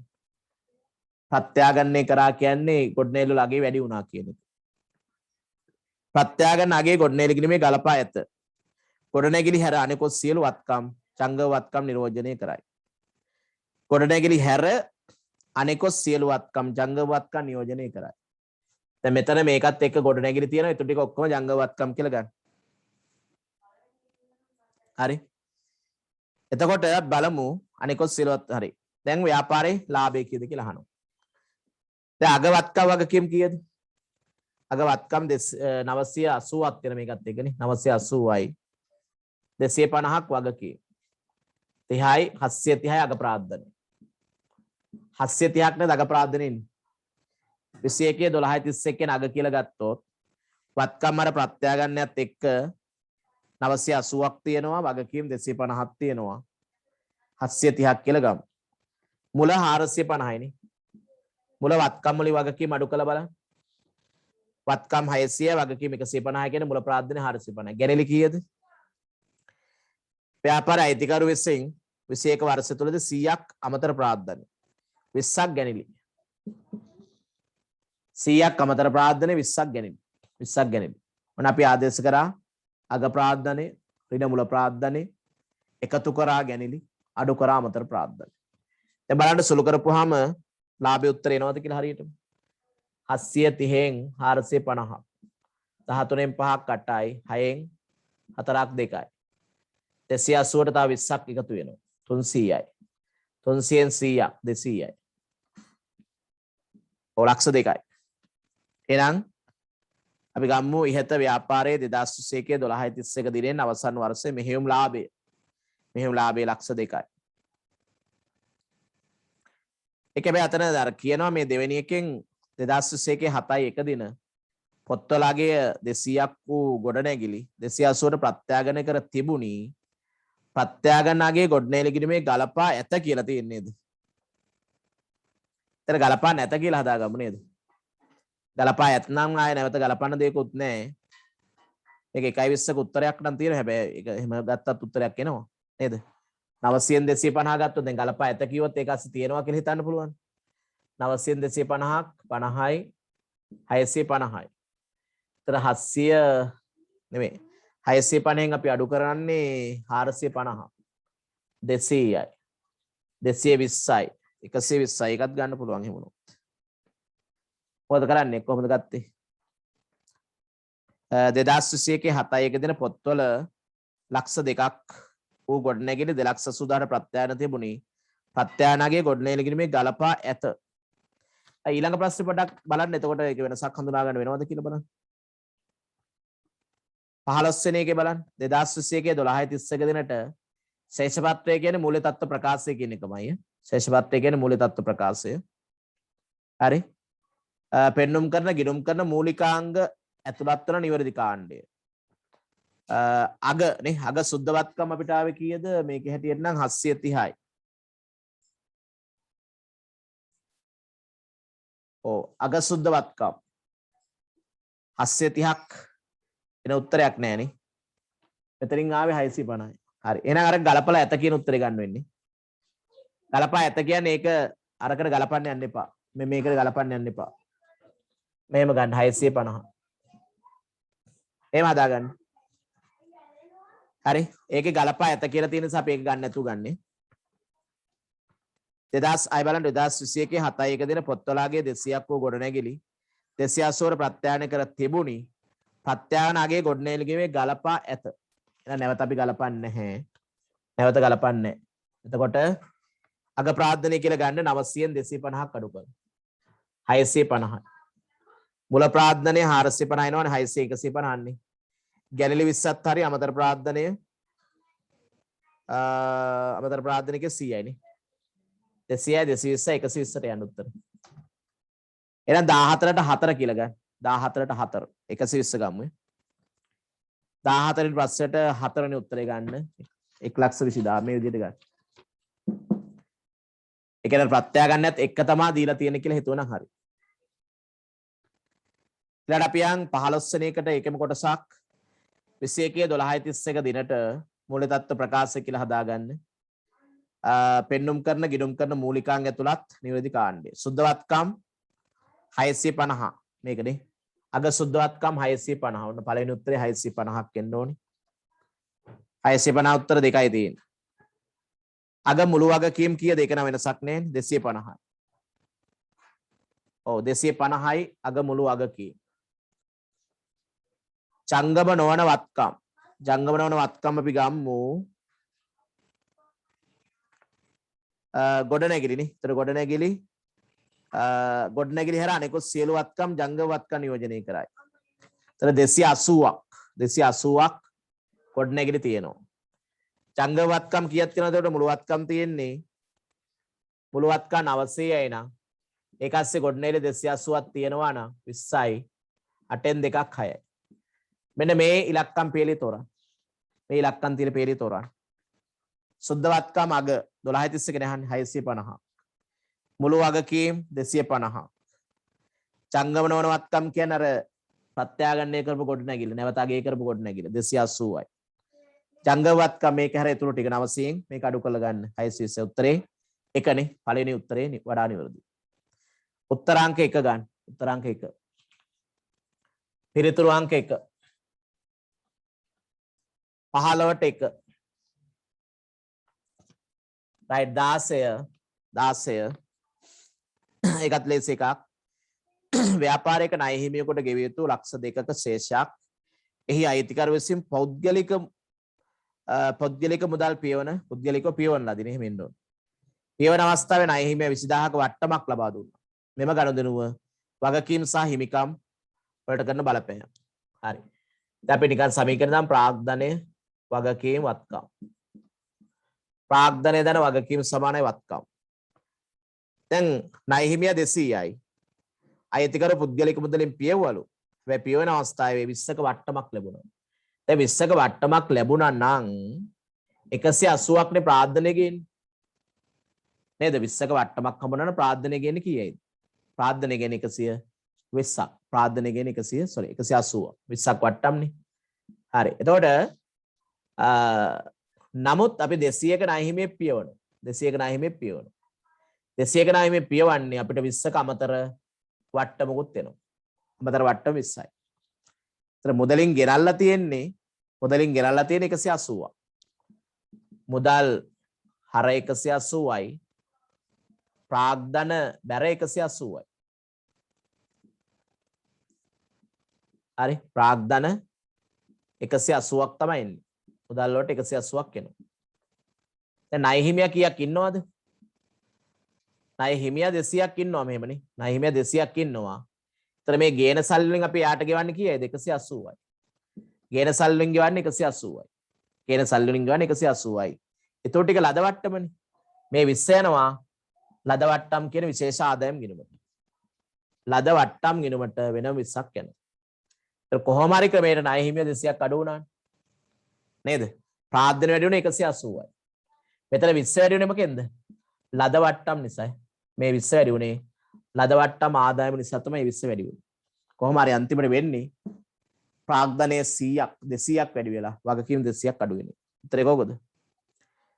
හිමිකම් 200ක් වැඩි වේ කියන උත්තරයක් ගන්න බලන්න. ඔව් දෙකනේ. හිමිකම් 200ක් වැඩි වේ වගකීම් අඩු වේ. හිමිකම් වැඩි වෙලා වගකීම් අඩු වෙන්න ඕන. ඒතර උත්තරේ එකද? එකේ තියෙන හිමිකම් 200කින් වැඩි වේ කියලා එක හරි වගකීම් 200කින් අඩු වේ. උත්තරේ එක එන්නේ නේ.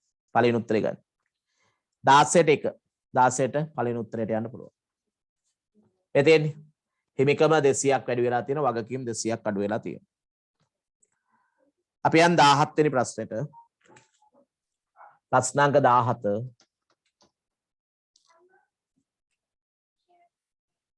ප්‍රශ්නාංක 17. බලන්න එක හොඳ ප්‍රශ්නයක්. ව්‍යාපාරයක් 2021 1 ලකුණු කළ මිල ලක්ෂ 3ක් වූ භාණ්ඩ 10%ක වට්ටමකට ණයට මිලදී ගත්තා. ඒතර ලකුණු කළ මිලෙන් අඩු කරන්නේ මොන වට්ටමද? වෙනද වට්ටමනේ. එතකොට අරන් තියෙන කීකද ඉස්සලම කියන්නකෝ. 2,70,000ක් අරන් තියෙන. ඒක තේරුණාද? 1 ලකුණු කළ මිල ලක්ෂ 3ක් වූ භාණ්ඩ 10%ක වට්ටමකට ණයට ගත්තා. ඔන්න අරන් තියෙන්නේ 2,70,000ක මනම ලක්ෂ 3ෙන් 10%ක් අඩු වෙලා තියෙන වෙනද වට්ටම. මසක් ඇතුළත පියවන වටිනාකමට 10%ක මුදල් වට්ටමක් ලබා දෙන බව ණය හිමියා දැනුම් දුන්නා.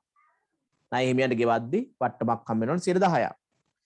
21 1.31 වන විට මුදලින් 90000ක් ගෙවා ඇතනම් 21 1.31ට වගකීම කොපමණද?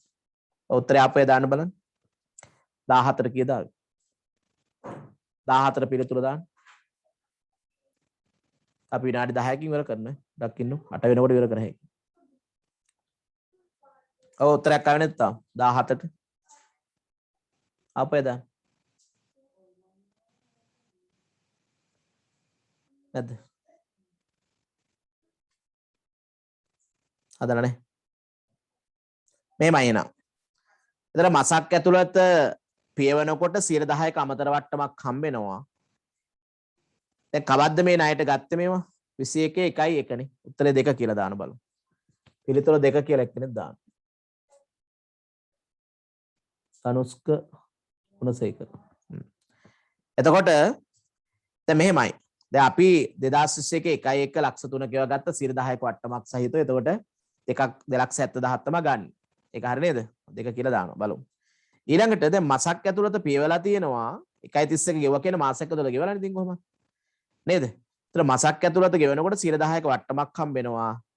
1.31 වෙන විට මුදලින් ගෙවලා තියෙන්නේ 90000යි. ඒතර 90000ක් ගෙවපුවාම 90000ක් ගෙවුවා කියන්නේ 10ක වට්ටම අඩු කරලා මේ ගෙවලා තියෙන්නේ. 90000 කියන්නේ 90 100 කීයද? ඒ කියන්නේ 90000ක් ගෙව කියන වට්ටම කපාගෙන ගෙවලා තියෙන්නේ. වට්ටම අඩු කරලා ගෙවලා තියෙන්නේ 90000යි. එහෙනම් මෙතන අපි බලමු ණය හිමියෝ කීයක් අඩු වෙන්න ඕනද කියලා නේ. දැන් කීයක ණය හිමියන්ටද මේ අපි ගෙවලා තියෙන 90000? ලක්ෂයක ණය හිමියන්ට. එහෙනම් මෙතනින් ලක්ෂයක් ණය හිමිය අඩු කරගන්න. 1.70ක් තමයි ගෙවන්න තියෙන්නේ. හරි උත්තරය. හරි. දැන් මෙතන සමහර අය හිතනවා 90000ක් අඩු වෙනවද කියලා. 90000 නෙවෙයි අඩු වෙන්නේ. අපි ගෙව්වේ ණය හිමියන්ට කියද්දි. ගෙව්වේ ණය හිමියට 90000. 90000 ගෙව්වේ වට්ටම අඩු කරලා නේද? 10%ක් වට්ටමක් අඩු කරලානේ මේ 90 ගෙව්වේ. එතකොට මේ 100න් 10ක් අඩු කරාට පස්සේ උත්තරෙ මේ තියෙන්නේ. එහෙනම් මුල් ණය හිමිය 100 කීයද කියලා බලන්න. 90න් බෙදලා 100න් වැඩි කරන්න. එතකොට නම් වට්ටම හොයාගන්න පුළුවන් මේක 10න් වැඩි කරන්නේ. 10න් වැඩි කරා නම් 1000ක් එනවා. 10000ක් එනවා. 90000ට 10000ක් එකතු කරා නම් මුල් ණය හිමිය ලක්ෂයක් කියලා කොහොමත් එනවනේ. හරි කොහොම හරි මුල් ණය හිමියෝ ලක්ෂයක් තිබිලා තියෙන්නේ. ලක්ෂයක් දැන් ණය හිමියෝ අඩු වුණා. 90000ක් ගෙවනකොට තව 1.70ක් ගෙවන්න තියෙන උත්තරේ දෙක. පිළිතුරු අංක දෙක ගන්න. පිළිතුරු අංක දෙක ගන්න. අපි යන 18 වෙනි ප්‍රශ්නෙට.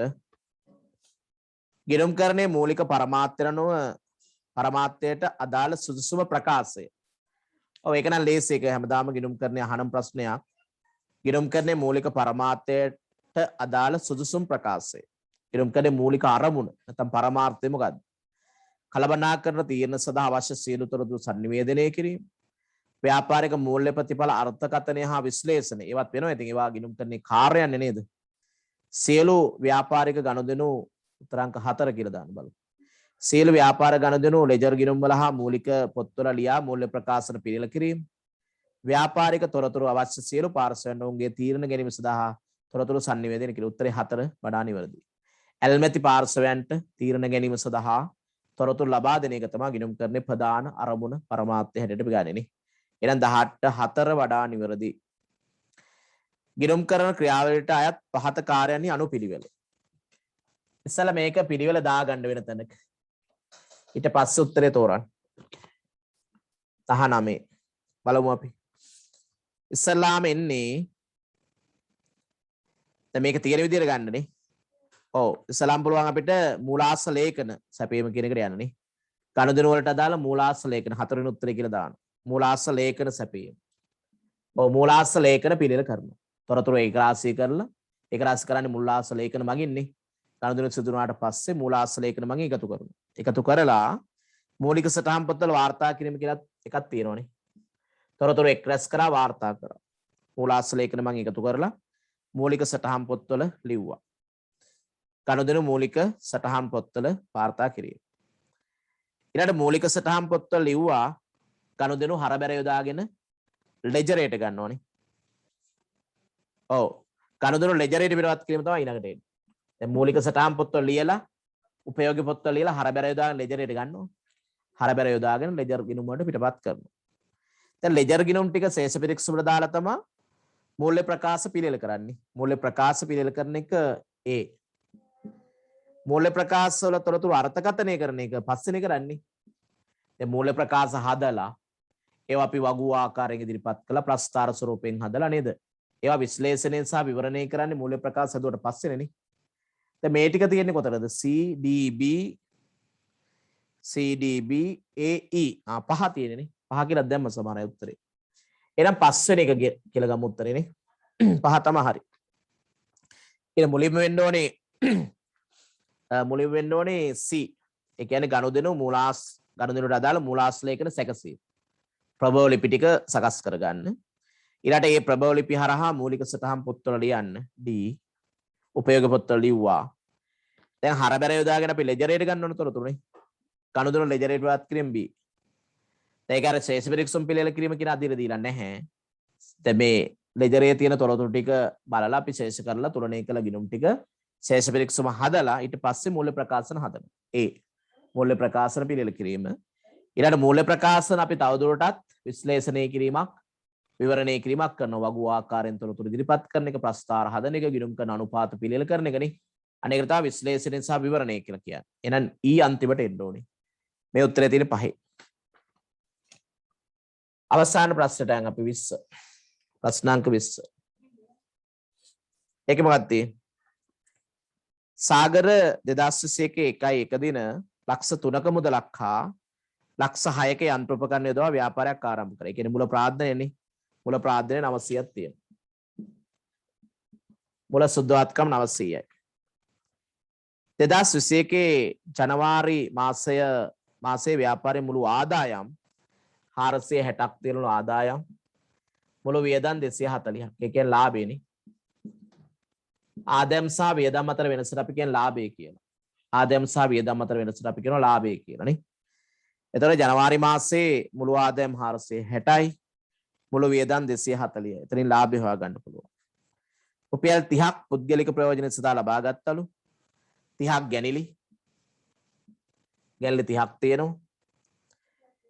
1.31 දෙනට ව්‍යාපාරේ මුළු වගකීම් 50ක් නම් එදාටම මුළු වත්කම් කීයද කියලා අහන්න. මේකත් ලාභ සමීකරණ ගන්න තියෙනවා. ලාභ සමීකරණ ආදේශ ගන්න බෑ. සුද්ධ ලාභය. අග සුද්ධ වත්කම්. ඍණ මුල සුද්ධ වත්කම්. ඍණ එකතු කරා ගැනීමනේ.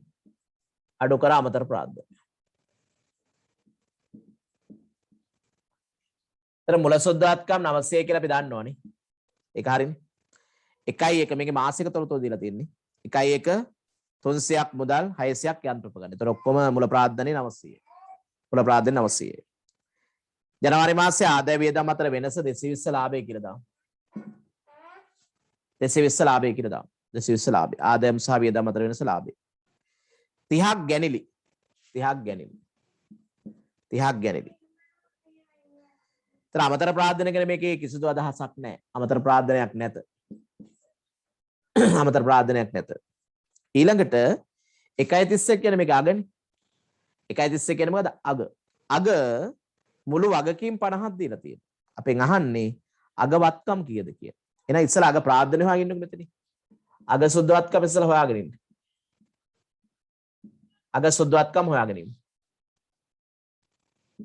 බලන්න අග සුද්ධ වත්කම්. මේ පැත්තේ උත්තරේ අනිත් පැත්තට ලකුණු මාරු කරලා ගන්නකො. අපිට තියෙන ඍණ 870ක් නේ.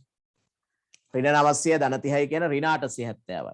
ඒකේ හැපතර ගන්න ධන 870ක් කරලා. 220 ධන 870.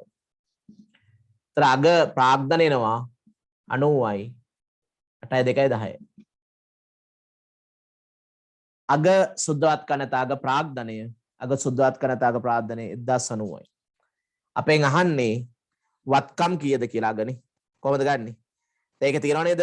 අග 21 131 මුළු වගකීම් 50ක් තියෙනවා. මුළු වගකීම් 50ක් තියෙනවා. මුළු වගකීම් 50ක් තියෙනවා නම්